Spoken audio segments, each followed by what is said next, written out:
നമസ്തേ, ജനം ഡിബേറ്റിലേക്ക് സ്വാഗതം. നിരോധിത ഭീകര സംഘടനയായ PFIക്ക് ധനം സമാഹരിച്ച മലയാളികളെ NIA കണ്ടെത്തി. ഇവരുടെ NRI അക്കൗണ്ടുകൾ NIA ശേഖരിച്ചു. ഇവർക്കെതിരെ NIAയും EDയും നടപടി തുടങ്ങി. പോപ്പുലർ ഫ്രണ്ടിന് പണം നൽകിയ 13,000 അക്കൗണ്ടുകളിൽ 10,000-ഉം മലയാളികളുടേതാണ്. ജനഡിബേറ്റ് പരിശോധിക്കുന്നു. PFIക്ക് പണമൊഴുക്കിയവർ ആര്?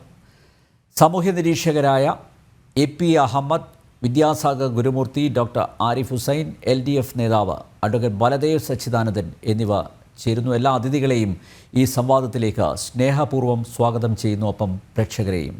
ഞാൻ ഈ സംവാദം അഹമ്മദ് മാസ്റ്ററിൽ നിന്ന് ആരംഭിക്കുകയാണ്. മാഷേ, 10, 100, 1000 അല്ല, 10,000 മലയാളികളാണ് പോപ്പുലർ ഫ്രണ്ട് ഓഫ് ഇന്ത്യക്ക് വേണ്ടി പണം ഇറക്കിയിരിക്കുന്നത്, പണം സ്വരൂപിച്ചിരിക്കുന്നത്. ഞെട്ടിപ്പിക്കുന്ന ഒരു വാർത്തയല്ലേ ഇത്?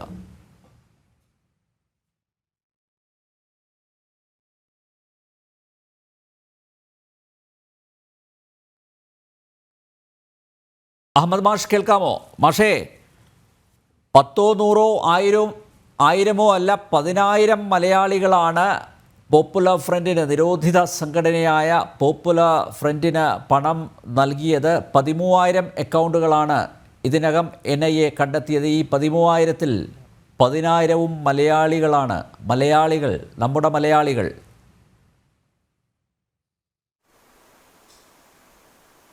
അതെ അതെ. നമസ്കാരം അനിൽ സാറേ. നമസ്കാരം. മറ്റുള്ളവർക്കും വണക്കം. കേൾക്കാവോ? കേൾക്കാം. കേൾക്കാമല്ലോ? കേൾക്കാം. ഈ വാർത്ത നമ്മൾ മനസ്സിലാക്കിയതിനേക്കാളും ഗൗരവമുണ്ട് എന്നാണ് ഞാൻ കരുതുന്നത്. ചില അവ്യക്തതകൾ എനിക്ക് ഈ വാർത്തയിലുണ്ട്. ഒന്ന്, ഇപ്പോൾ ഗൾഫ് രാജ്യങ്ങളിലെ ഗൾഫ് രാജ്യങ്ങളിൽ നിന്ന് ഈ നിരോധിക്കപ്പെട്ട, കഴിഞ്ഞ 2 കൊല്ലമായി നിരോധിക്കപ്പെട്ട പോപ്പുലർ ഫ്രണ്ടിൻ്റെ അക്കൗണ്ടിലേക്ക് പണം കൈമാറ്റം ചെയ്ത അക്കൗണ്ട് ഹോൾഡേഴ്സിനെ തീർച്ചയായിട്ടും NIA സ്ക്രീൻ ചെയ്യുന്നുണ്ടാവാം, അവർ ഫോളോ ചെയ്യുന്നുണ്ടാവും.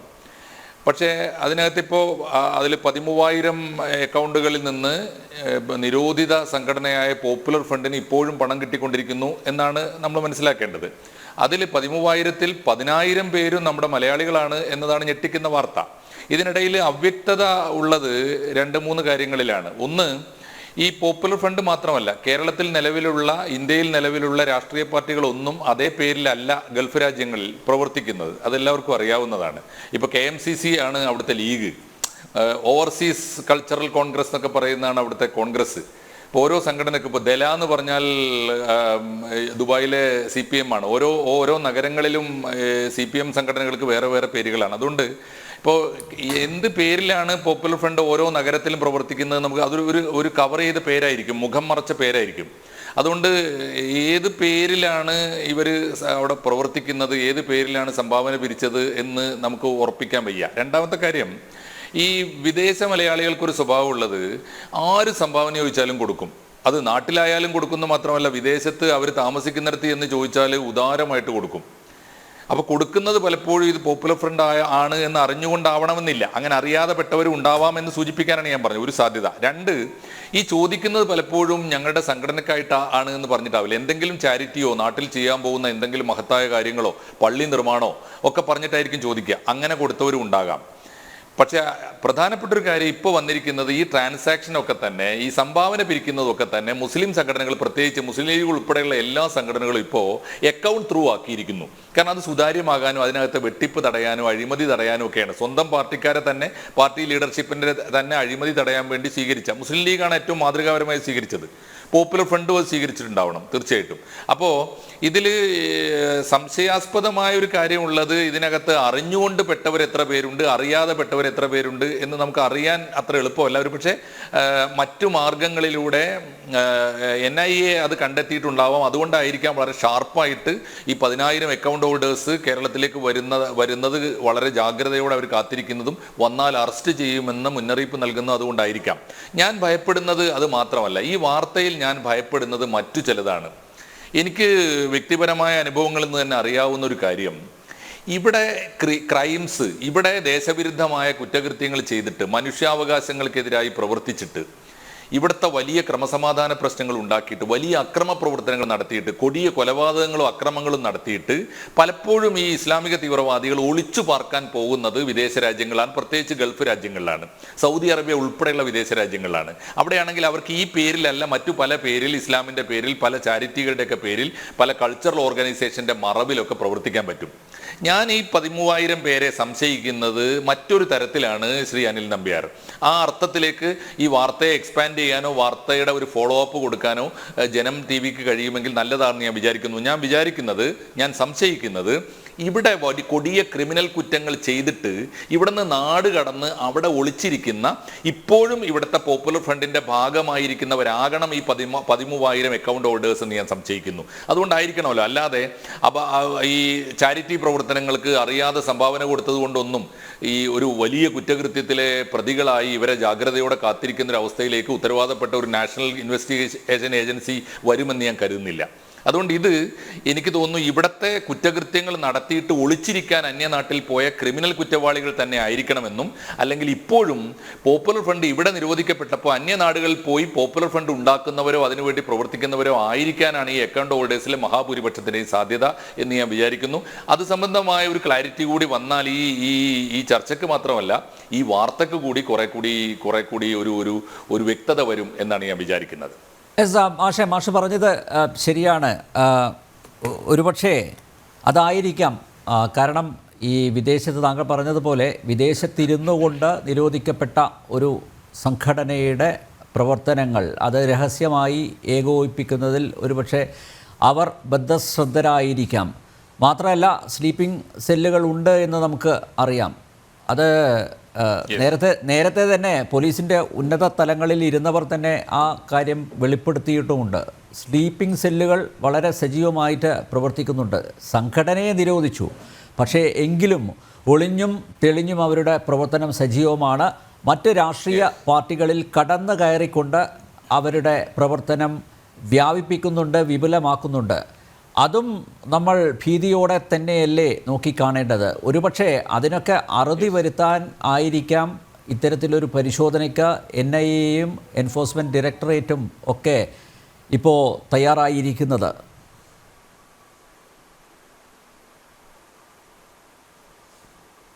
തീർച്ചയായും ആ രണ്ട് കാര്യവും വളരെ പ്രധാനമാണെന്ന് ഞാൻ വിചാരിക്കുന്നു. ഞാൻ ഈ ഇസ്ലാമിക ഭീകരവാദ പ്രവർത്തനത്തിന്റെ കേരളത്തിലെ ഒരു ചരിത്രത്തോടൊപ്പം സഞ്ചരിക്കുന്ന ഒരു സാംസ്കാരിക പ്രവർത്തകൻ എന്ന നിലയിൽ എനിക്ക് നല്ല ഉറപ്പുണ്ട്, വിദേശ പണം തന്നെയാണ് ഇവരുടെ ഏറ്റവും വലിയ ശക്തി. വിദേശത്ത് നിന്ന് കിട്ടുന്ന ഈ കണക്കിൽ പെടാതെ ഇപ്പോൾ ഉള്ളൊരു വലിയ സൗഭാഗ്യം എന്തൊക്കെ പറഞ്ഞാലും നമ്മുടെ കേന്ദ്ര ഗവൺമെന്റിന് പോലും ഇത് കൃത്യമായി വലവിരിച്ച് നമ്മുടെ നാട്ടിലെ തീവ്രവാദികളുടെ അക്കൗണ്ടിലേക്ക് വരുന്ന പണം കണ്ടെത്താനുള്ള സംവിധാനം ഉണ്ടല്ലോ എന്നാണ്. പണ്ട് വന്നിരുന്ന പണം മുഴുവനും ഹവാല പണമാണ്, വളഞ്ഞ വഴിക്കും കുഴലിനകത്തുകൂടെയൊക്കെയാണ് വന്നുകൊണ്ടിരുന്നത്. അതുകൊണ്ട് അന്ന് കിട്ടിയിരുന്ന പണത്തിന് പോലും കണക്കുണ്ടായിരുന്നില്ല.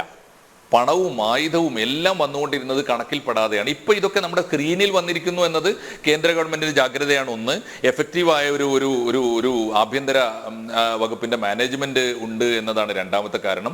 മൂന്നാമത്തെ ഒരു പ്രധാനപ്പെട്ട കാരണം, ഇതൊക്കെ സംഘടനകൾ പോലും ഇപ്പോൾ ഒരു സംഘടനയ്ക്ക് സംഭാവന കൊടുക്കുന്നതിന് മുമ്പ് അതിന്റെ റെസീപ്റ്റ് മൊബൈൽ ഫോണിൽ വരട്ടെ എന്ന് പറയുന്ന തരത്തിലേക്ക് നമ്മുടെ സാങ്കേതിക വിദ്യ മാറി എന്നതാണ് ഒരു കാര്യം. തീർച്ചയായിട്ടും വിദേശ രാജ്യങ്ങളിൽ നിന്ന് നമ്മുടെ നാട്ടിലെ രാജ്യവിരുദ്ധ പ്രവർത്തനങ്ങൾക്ക്, തീവ്രവാദ പ്രവർത്തനങ്ങൾക്ക് പണം വരുന്നത് തടയാനുള്ള ജാഗ്രത NIA സ്വീകരിക്കുന്നുണ്ട്, കേന്ദ്ര ഗവൺമെന്റ് നമ്മുടെ ആഭ്യന്തര വകുപ്പ് സ്വീകരിക്കുന്നുണ്ടെങ്കിൽ അങ്ങേയറ്റം അഭിനന്ദനാർഹമാണ്. മാത്രമല്ല അത്തരം പ്രവർത്തനങ്ങൾക്ക് ഗവൺമെന്റിനെ പിന്തുണക്കേണ്ട ബാധ്യത ഇവിടുത്തെ സമാധാന പ്രേമികളായ മുഴുവൻ മനുഷ്യന്മാർക്കും ഉണ്ട്. രണ്ടാമത്തെ കാര്യം, ശ്രീ അനിൽ നമ്പ്യാർ പറഞ്ഞത് വളരെ പ്രധാനപ്പെട്ട ഒരു കാര്യമാണ്. എപ്പോഴൊക്കെ ഇത്തരം സംഘടനകൾ നിരോധിക്കപ്പെടുന്നുവോ അപ്പോഴൊക്കെ അവർ മറ്റു പേരിൽ പ്രവർത്തിക്കും.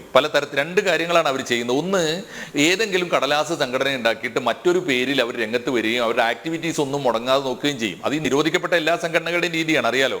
പത്രം പോലും അവരുടെ മുഖപത്രം നിരോധിക്കപ്പെടുമ്പോൾ മറ്റെന്തെങ്കിലുമൊക്കെ പേരിൽ അവരുടെ പത്രം മുടങ്ങാതെ നടത്തിക്കൊണ്ടിരുന്ന എല്ലാ നിരോധിത സംഘടനകൾക്കും എല്ലാവർക്കും ഉണ്ട്. കമ്മ്യൂണിസ്റ്റ് പാർട്ടി നിരോധിക്കപ്പെട്ടപ്പോഴും ഉണ്ടായിട്ടുണ്ട്, ജമാഅത്ത് ഇസ്ലാമി നിരോധിക്കപ്പെട്ടപ്പോഴും ഉണ്ടായിട്ടുണ്ട്. ഇപ്പൊ പോപ്പുലർ ഫ്രണ്ട് നിരോധിക്കപ്പെട്ടാലും അതൊക്കെ തന്നെയാണ് നടക്കുക. ഇപ്പൊ അവർക്ക് തേജസ് ഇല്ലെങ്കിൽ അവരുടെ സർക്കിളിൽ മറ്റു തരത്തിലുള്ള അവരുടെ ഓർഗൻസ് ഉണ്ടാവാം, മറ്റു തരത്തിലുള്ള അവർക്ക് പത്രങ്ങൾ നടക്കുന്നുണ്ടാവാം, അവരുടെ എല്ലാ ആക്ടിവിറ്റീസും നടക്കുന്നുണ്ടാവും. രണ്ട് തരത്തിൽ, ഒന്നുകിൽ കടലാസ് പേരിൽ അവരുടെ കോഡ് ഭാഷയിലൊക്കെയുള്ള സംഘടനകൾ ഇപ്പോഴും സജീവമായി പ്രവർത്തിക്കുന്നുണ്ടാവും. ഒന്ന്. രണ്ട്, വളരെ സമർത്ഥമായി ഇപ്പോൾ നിയമപരമായി അവർക്ക് SDPI ഉണ്ടല്ലോ, തെരഞ്ഞെടുപ്പ് കമ്മീഷന്റെ അംഗീകാരമുള്ള SDPI എന്ന സംഘടന അവരുടെ കയ്യിൽ ഉള്ളപ്പോൾ അതിനെ ആർക്കും നിരോധിക്കാനാവില്ല. പക്ഷേ SDPIയിൽ പ്രവർത്തിക്കുമ്പോഴും പോപ്പുലർ ഫ്രണ്ടുകാരെ ഒരു പ്രത്യേകമായ ഒരു ജാഗ്രതയോടെ നിരീക്ഷണത്തിന് നമ്മുടെ നാട്ടുകാർ വിധേയരാക്കും. അതുകൊണ്ട് അവർ SDPIയിൽ പോലും അല്ല പലപ്പോഴും ഉണ്ടാവുക. ഒരു തരത്തിലും ഒരു സംശയത്തിന്റെ കണ്ണ് ചെല്ലാത്ത മട്ടിലുള്ള ഇവിടുത്തെ സംഘടിത ജനാധിപത്യ പ്രസ്ഥാനങ്ങൾക്കകത്ത്, അത് ഇടതുപക്ഷ സംഘടനകൾക്കകത്താവാം, അത് കോൺഗ്രസിനകത്താവാം, അത് പലപ്പോഴും വലിയ തോതിൽ മുസ്ലിം ലീഗിനകത്ത് പോലും ആകാം, അത്തരം സംഘടനകൾക്കകത്തേക്ക് ഇവർ നുഴഞ്ഞു കയറുകയും ചെയ്യുന്നുണ്ട്. അപ്പോഴും അവർക്ക് മുടങ്ങാതെ അവരുടെ പണത്തിന്റെ ചാനൽ, വിദേശത്ത് നിന്നുള്ള സാമ്പത്തിക പിന്തുണ ഒഴുകി വരുന്നതിന് ഒരു മുടക്കവും വരുന്നില്ല എന്നതാണ് ഇക്കാലം വരെ ഇത്തരം തീവ്രവാദ പ്രസ്ഥാനങ്ങളെ നിലനിർത്തിയത്.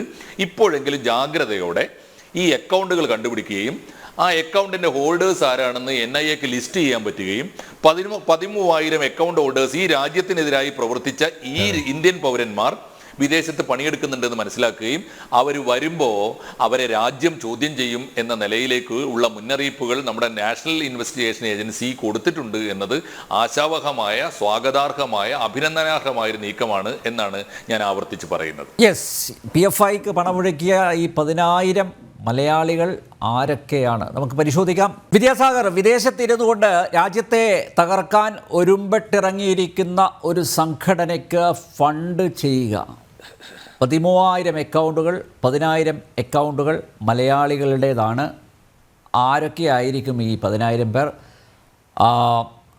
വൻ തിമിംഗലങ്ങൾ ആയിരിക്കുമോ അതോ നത്തോലികൾ ആയിരിക്കുമോ? നേരത്തെ അഹമ്മദ് മാഷ് പറഞ്ഞു, ഒരുപക്ഷെ ഇവിടെ ചാരിറ്റി പ്രവർത്തനങ്ങൾക്ക് വേണ്ടിയായിരിക്കാം ഒരുപക്ഷെ പണം ചോദിച്ചത്, അല്ലെങ്കിൽ പള്ളി പണിയാനായിരിക്കാം. പക്ഷേ എങ്കിലും ഈ ഫണ്ട് ചെയ്തവർക്ക് കൃത്യമായിട്ട് ഈ ചോദിച്ചവരുടെ ഉദ്ദേശ ശുദ്ധി അത് അവർക്ക് കൃത്യമായിട്ട് അറിയാൻ സാധിക്കും. അതുകൊണ്ട് അതൊരു ഇന്നസെൻ്റ് ആയിട്ടുള്ള ഒരു ആക്റ്റാണ് എന്ന് ഞാൻ കരുതുന്നില്ല.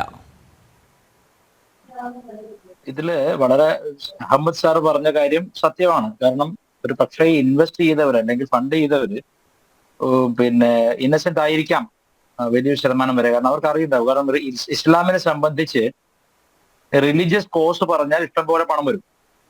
കാരണം അവരെ സംബന്ധിച്ച് മതത്തെക്കാൾ ഉപരി മറ്റൊന്നുമില്ല. അപ്പൊ മിക്കവാറും ഇത് ഹജ്ജ് പിൽഗ്രിംസിന്റെ പേരിലോ അല്ലെങ്കിൽ ഈ കമ്പനീസ് ഫോം ചെയ്തിട്ടോ, ഇൻവെസ്റ്റ്മെന്റ് കമ്പനീസോ അല്ലെങ്കിൽ ഈ ഡമ്മി ഫേംസിന്റെ പേരിലൊക്കെ ഇത് വരാം. കേൾക്കാമല്ലോ അല്ലേ? കേൾക്കാം.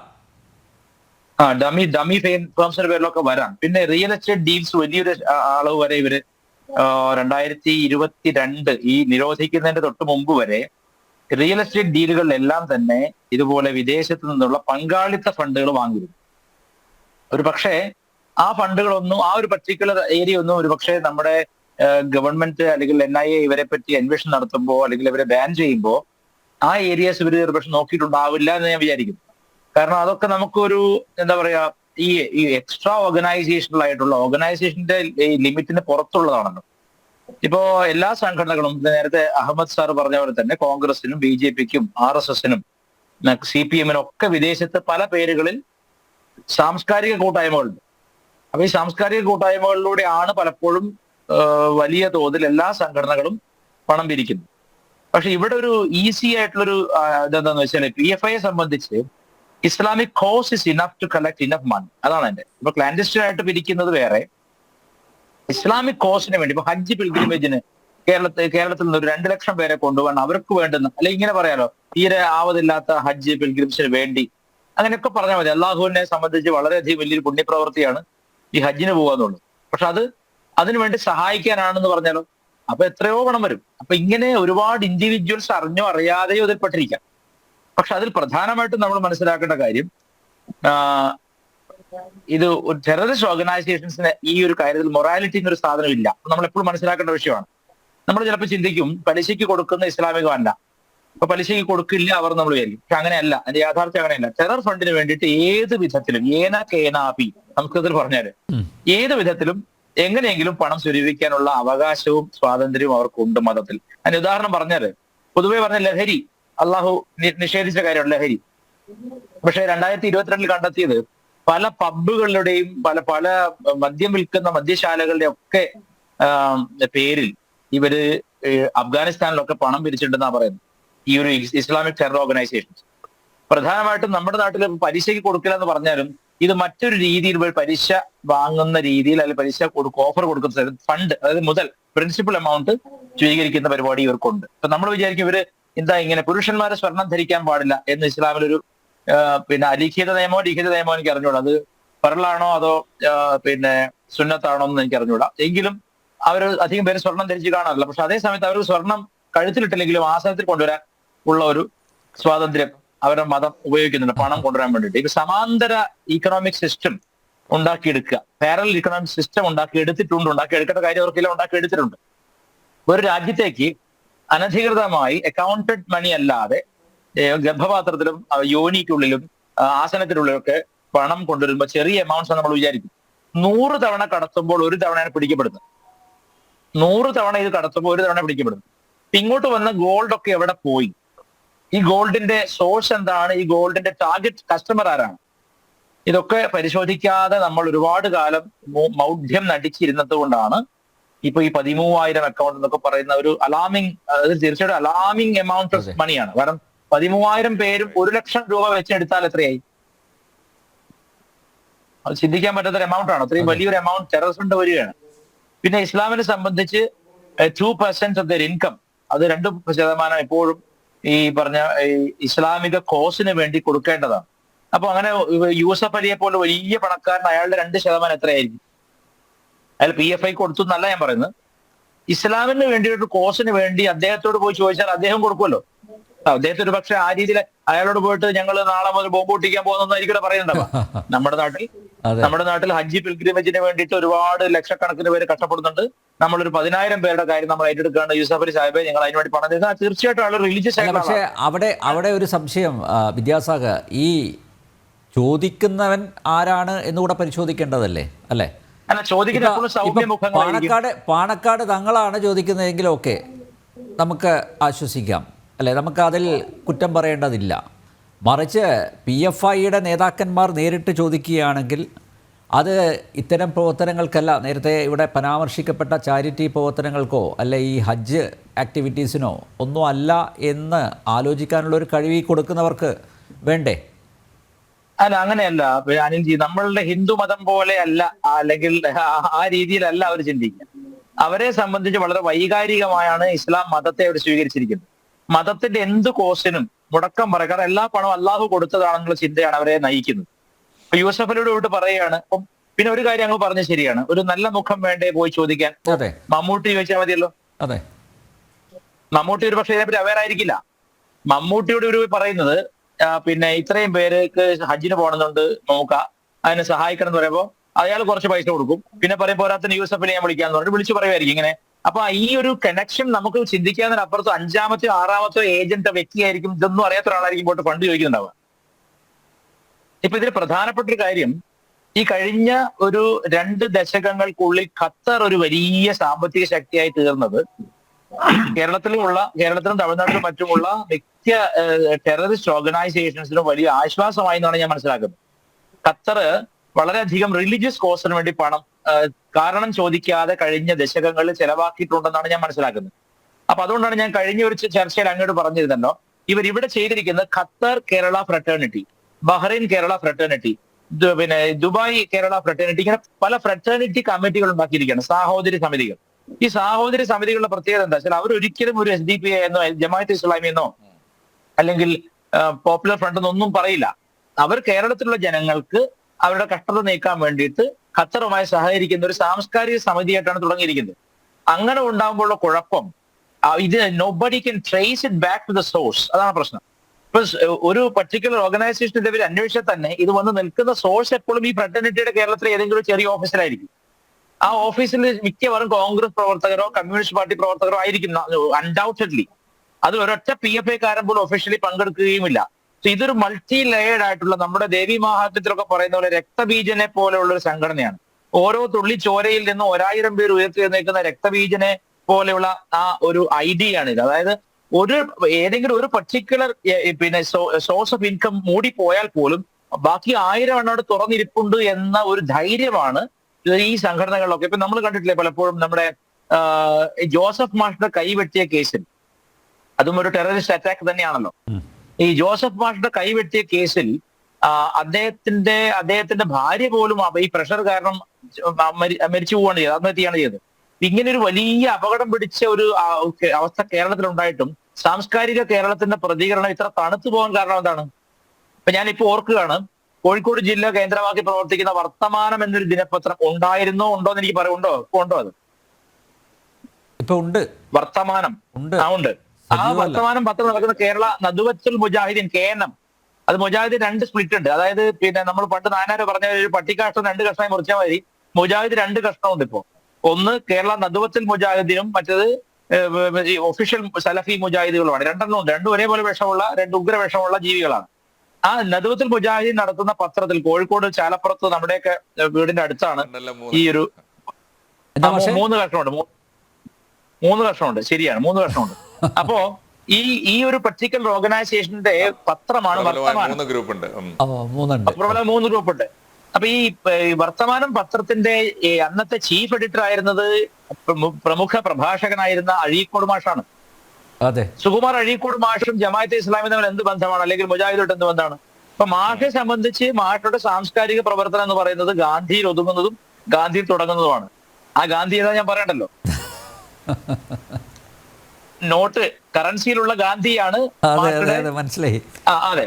അപ്പോ ഇങ്ങനെ ഗാന്ധിയനായിരുന്ന സമ്പൂർണ്ണ അടിമുടി ഗാന്ധിയനായിരുന്ന അഴീക്കോട് മാഷ് ഒരു പക്ഷേ ജമാഅത്തെ ഇസ്ലാമിയുടെയോ അല്ലെങ്കിൽ മുജാഹിദിന്റെ പ്രവർത്തനം നോക്കി കാണില്ല. RSS അല്ലാതിരുന്നാൽ മതി, മറ്റെന്തിലും എനിക്ക് പ്രവർത്തിക്കുക എന്ന ചിന്തയാണ് ഇവിടുത്തെ സാംസ്കാരിക നായകന്മാരെ നയിക്കുന്നത്. അതിലാണ് പക്ഷെ അത് എക്സാക്ട്ലി അതേ സമയത്ത് ഭാഷാധ്യാപകനായ അഴീക്കോട് മാഷ് ഒരിക്കൽ പോലും ഈ പിന്നെ മാഷയുടെ കൈവെട്ടിയ കേസിനെ പറ്റി ഒരു അക്ഷരം പറഞ്ഞിട്ട് നമ്മുടെ ഓർമ്മയിലുണ്ടോ?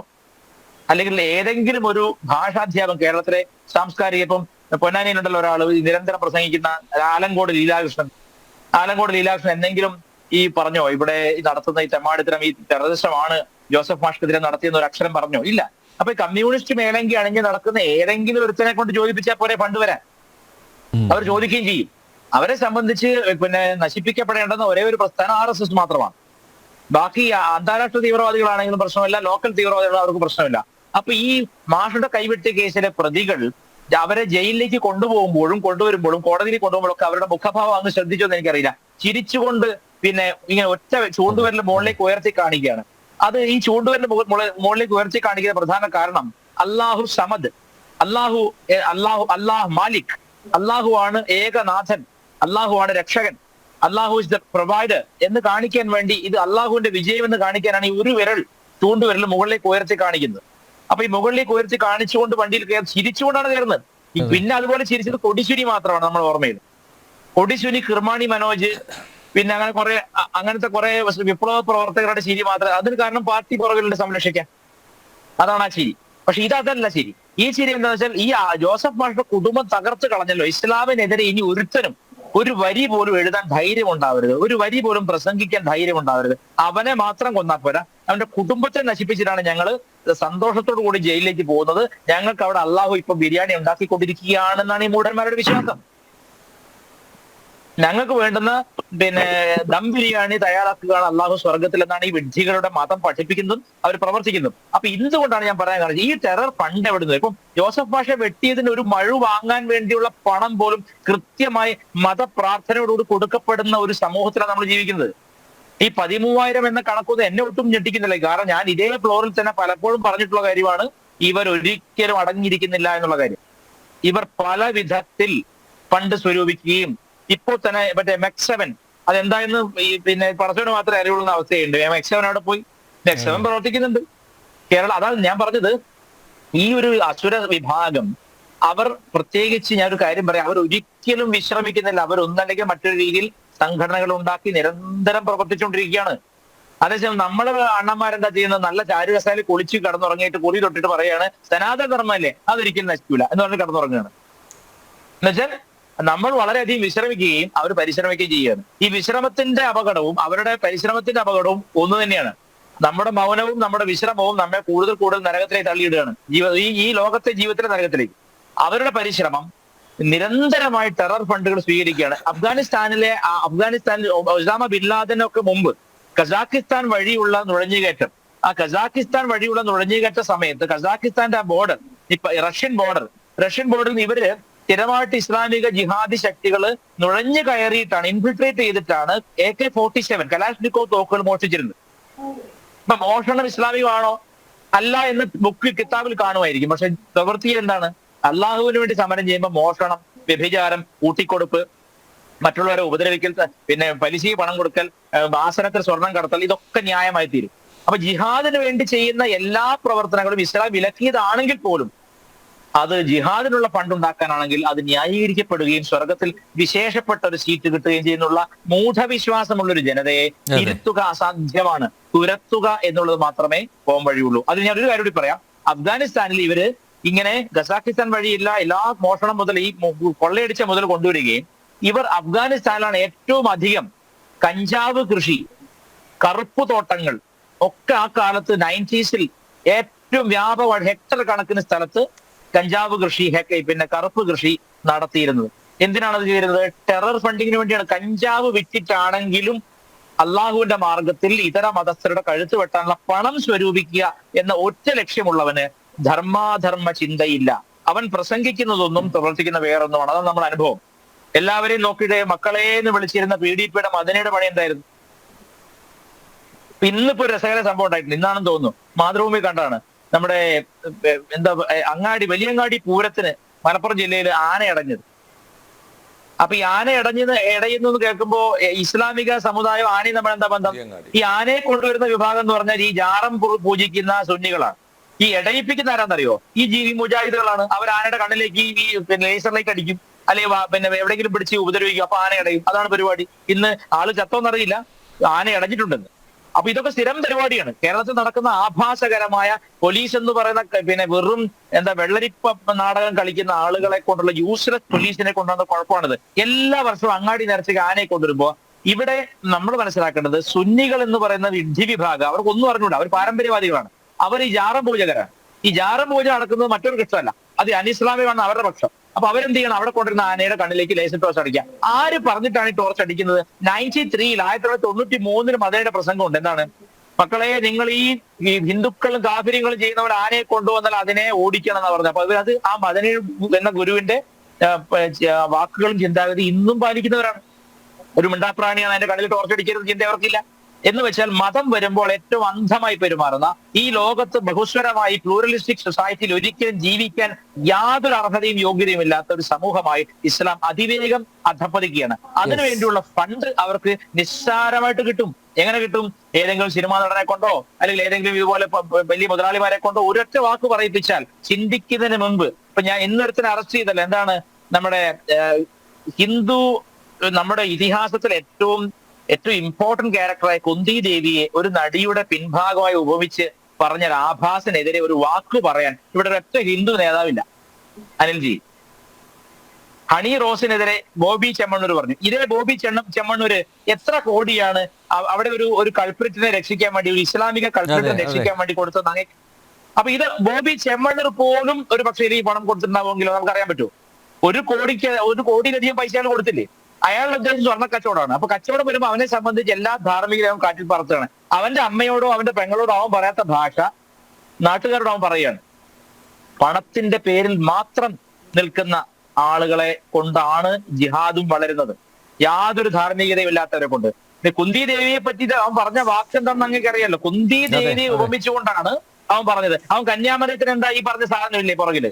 അവൻ അതെന്താ പറയാത്തത്? അവന്റെ മതത്തെ സംരക്ഷിച്ചുകൊണ്ട് മറ്റു മതങ്ങളുടെ ബിംബങ്ങളെ എടുത്ത് ഉപയോഗിക്കുകയാണ്. അപ്പൊ ഇങ്ങനെയുള്ള പരമനാറികളെ, പരമ ആഭാസന്മാരെ വളർത്തുന്നതിൽ മീഡിയക്ക് വലിയ പങ്കുണ്ട്. ഒരു സംശയമില്ലാക്കരുത്. ഇവങ്ങനത്തെ ആളുകളാണ് ഇപ്പൊ ഞാൻ മനസ്സിലാക്കിയെടുത്തോളം ഇവൻ ഫണ്ട് പിരിച്ച വ്യക്തി അവിടെ ഒരു കൾപ്രിറ്റ് തന്നെയാണ്, ഒരു കുറ്റവാളിയാണ്. അവനെ രക്ഷിക്കാൻ വേണ്ടി മിനിറ്റുകൾക്കുള്ളിൽ ബോച്ചെ 1 കോടി ഇടുകയാണ്. അപ്പൊ ബാക്കി എല്ലാവരും ബോച്ചയെ തീരുമാനമാവില്ല. ഗാന്ധിയന്മാരാണ് എല്ലാവരും. ഗാന്ധി പുറത്തു വരുമ്പോൾ അകത്ത് കിടക്കുന്നതും പുറത്തു വരും. പണമില്ലാത്തവരാണ് ഇവിടെ. Yes. പണമില്ലാത്തവന് ബുദ്ധിയും വിവേകവും ഉണ്ടായാൽ അവൻ ജയിലിലാവുകയും പണമുള്ളവൻ എന്ത് വിവേകശൂന്യത കാണിച്ചാലും അവൻ പുറത്ത് വിലസം ചെയ്യുന്ന ആളല്ലേ ഇത്. അപ്പൊ ഇവിടുത്തെ പോലീസിനെ കൊണ്ട് ഇതിലൊന്നും സാധിക്കില്ല. ഞാൻ പറഞ്ഞത് മൊത്തം പറയുകയാണ്. ടെറർ ഫണ്ടിൽ കത്തോലിക്കനായ ബോബി ചെമ്മണൂർ പോലും എങ്ങനെ അറിയാതെയോ അറിഞ്ഞോ ജോയിൻ ചെയ്യുന്ന അറിയാമോ? ഈ ആസനത്തിൽ കൊണ്ടുവരുന്ന സ്വർണവും അങ്ങോട്ട് കൊടുക്കുന്ന 1 കോടിയും നമ്മൾ ബന്ധമുണ്ടെന്നാണ് ഞാൻ പറഞ്ഞതിന്റെ അർത്ഥം. മനസ്സിലായി. ഡോക്ടർ ആരിഫ്, കഴിഞ്ഞ ദിവസം ഡൽഹി അന്താരാഷ്ട്ര വിമാനത്താവളത്തിൽ ഗൾഫിൽ നിന്നും വന്നിറങ്ങിയ PFI ഭീകരൻ ബീഹാർ സ്വദേശി മുഹമ്മദ് ആലത്തിനെ NIA പൊക്കിയിരുന്നു. അപ്പോൾ അതോട് കൂടിയാണ് ഈ അവിടെ ഇരുന്ന് ഫണ്ട് ചെയ്തവന്മാർക്ക് ഇപ്പോൾ പേടിയായിരിക്കുന്നത്. ആരും നാട്ടിലോട്ട് വരുന്നില്ല. ഈ 10,000 മലയാളികളും ഇപ്പോഴും അവിടെ ഇരുന്ന് അവരുടെ കാര്യങ്ങളൊക്കെ നടത്തുന്നുണ്ട്. പക്ഷേ കേരളത്തിലേക്ക് വരാൻ അവർ ഭയക്കുന്നു. അഥവാ വന്നു ചാടുകയാണെങ്കിൽ NIAയുടെ വലയിൽ വീഴുമോ എന്ന ആശങ്ക ഉണ്ട്. എങ്ങനെ നോക്കിക്കാണുന്നു ഡോക്ടർ ആരിഫ് ഈ വിഷയത്തെ? ഈ തീവ്രവാദ പ്രവർത്തനങ്ങൾക്ക് ഫണ്ട് ചെയ്യുക എന്ന് പറയുന്നത് ഒരു കോംപ്ലക്സ് ആയിട്ടുള്ളൊരു ഇഷ്യൂ ആണ്. എന്ന് വെച്ചാൽ അത് തിരിച്ചറിയാനും അത് പരിഹരിക്കാനും ശ്രമിക്കാൻ വേണ്ടി നമ്മൾ ശ്രമിക്കുമ്പോഴാണ് ആ ഒരു കോംപ്ലക്സിറ്റി നമുക്ക് മനസ്സിലാവുള്ളൂ. ഇതൊരു ഒറ്റപ്പെട്ട സംഭവമല്ല. ഇത് ആഗോളതലത്തിൽ തന്നെ പല സ്ഥലങ്ങളിൽ നടന്നിട്ടുള്ള വിഷയമാണ്. ചില കേസ് സ്റ്റഡീസ് പോലും ഈ ഒരു വിഷയത്തിലുണ്ട്. അതിലേറ്റവും പ്രധാനപ്പെട്ട ഒരു കേസ് സ്റ്റഡി അല്ലെങ്കിൽ ഒരു തീവ്രവാദ സംഘടന നമുക്ക് എടുത്തു പറയുകയാണെന്നുണ്ടെങ്കിൽ ഏറ്റവും കൂടുതൽ പറയപ്പെടുന്ന ഒരു സംഗതിയാണ് ഇറാനിലെ IRGC എന്ന് പറയുന്ന ഒരു സംഘടന. അതിൻ്റെ ഒരു ഖുദ്സ് ഫോഴ്സ് എന്ന് പറഞ്ഞിട്ട് ഒരു ഡെസിഗ്നേറ്റഡ് ഒരു ടെറർ ഒരു വിങ് തന്നെയാണ് ഈ പറയുന്ന സംഘടനയാണ്.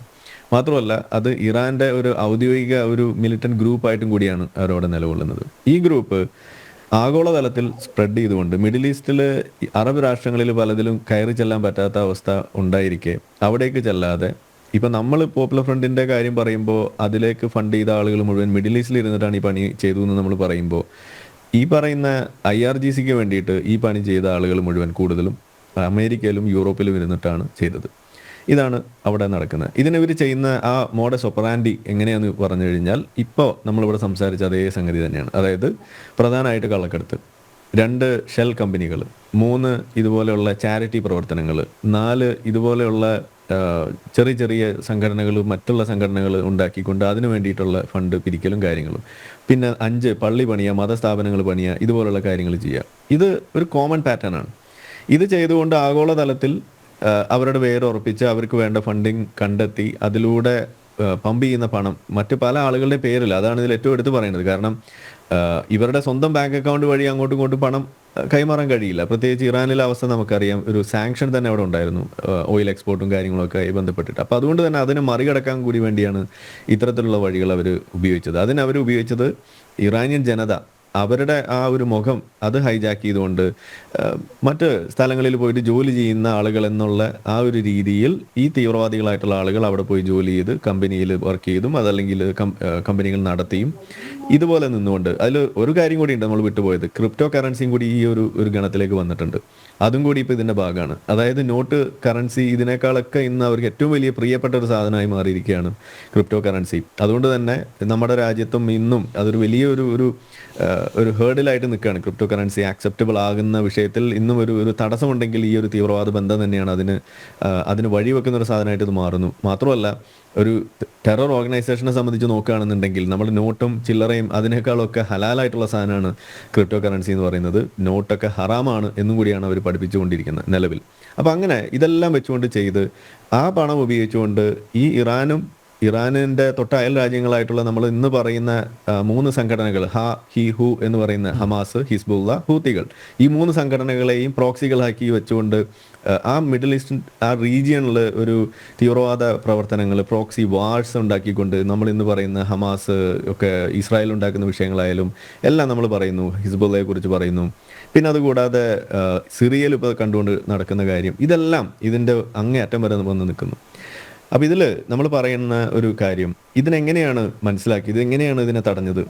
പ്രധാനപ്പെട്ട വഴി അതിൻ്റെ സാമ്പത്തിക സ്രോതസ്സ് അത് പൂട്ടുക എന്നുള്ളത് തന്നെയാണ് അന്നും അവർ ചെയ്തത്. അത് വളരെയധികം ഇഫക്റ്റീവ് ആകുക മാത്രമല്ല, അതിൻ്റെ ഒരു നേർസാക്ഷ്യമാണ് ഇന്നിപ്പോൾ ഈ യുദ്ധത്തിന്, പ്രോക്സി വാറിന് അവർ ഇറങ്ങിത്തിരിച്ചപ്പോൾ അവർക്ക് വലിയൊരു ധൈര്യവും ഒരു വിജയസാധ്യതയൊക്കെ അവർ കൽപ്പിച്ചിരുന്നുണ്ടെങ്കിലും ഇന്ന് നമ്മൾ കണ്ടു എന്താണ് സംഭവിച്ചെന്നുള്ളത്. ഒരു ഒക്ടോബർ 7 തുടങ്ങിയതാണ്, ഇന്ന് 4 രാജ്യങ്ങളിലാണ് അതിൻ്റെ പ്രശ്നങ്ങൾ ഇന്ന് നമുക്ക് കാണാൻ കഴിയുന്നത്. അതായത് ഒന്ന് ആ പറയുന്ന ഹമാസ്, ഹൂത്തി, അതുപോലെ ഹിസ്ബുള്ള, ഇപ്പോൾ സിറിയ. ഈ 4 എണ്ണം അവിടെ തീരുന്നു. ഇനി 5ാമത് തീരാൻ പോകുന്നത് ഇറാനും കൂടിയാണ് എന്നിടത്തേക്ക് എത്തി നിൽക്കുകയാണ്.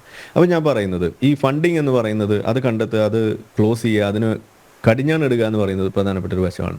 ഇനി ഇന്ത്യയിലേക്ക് വരികയാണെന്നുണ്ടെങ്കിൽ ഞാൻ ഇതിൽ ഈ ഒരു വശം, ഈ ഫണ്ടിങ് കൺട്രോൾ ചെയ്യുകയും അതുവഴി ടെററിസം കൺട്രോൾ ചെയ്യുന്നു എന്നതിനപ്പുറത്തേക്ക് ഇതിൽ നമ്മൾ കാണാതെ പോകുന്നൊരു പ്രധാനപ്പെട്ട ഒരു വിഷയം എനിക്ക് പറയാനുള്ളത്, ഈ ഒരു സംഗതിയിൽ എങ്ങനെയാണ് മലയാളി സമൂഹം ഈ തീവ്രവാദ പ്രവർത്തനത്തിനോട് കാണിക്കുന്ന ഒരു ആഭിമുഖ്യം, ഇതൊരു വലിയ പ്രശ്നമായിട്ട് കാണാതിരിക്കുന്നത്, ഇതൊരു കുടിൽ വ്യവസായം പോലെ ഒരു കാഴ്ചപ്പാട്. ഇതാണ് നമ്മളിവിടെ അഡ്രസ്സ് ചെയ്യേണ്ടതെന്നാണ് ഞാൻ പറയുക. കാരണം ഒരു കാർട്ടൂൺ നിങ്ങളുടെ മനസ്സിലേക്ക് വന്നിട്ടുണ്ടാവണം പലപ്പോഴും.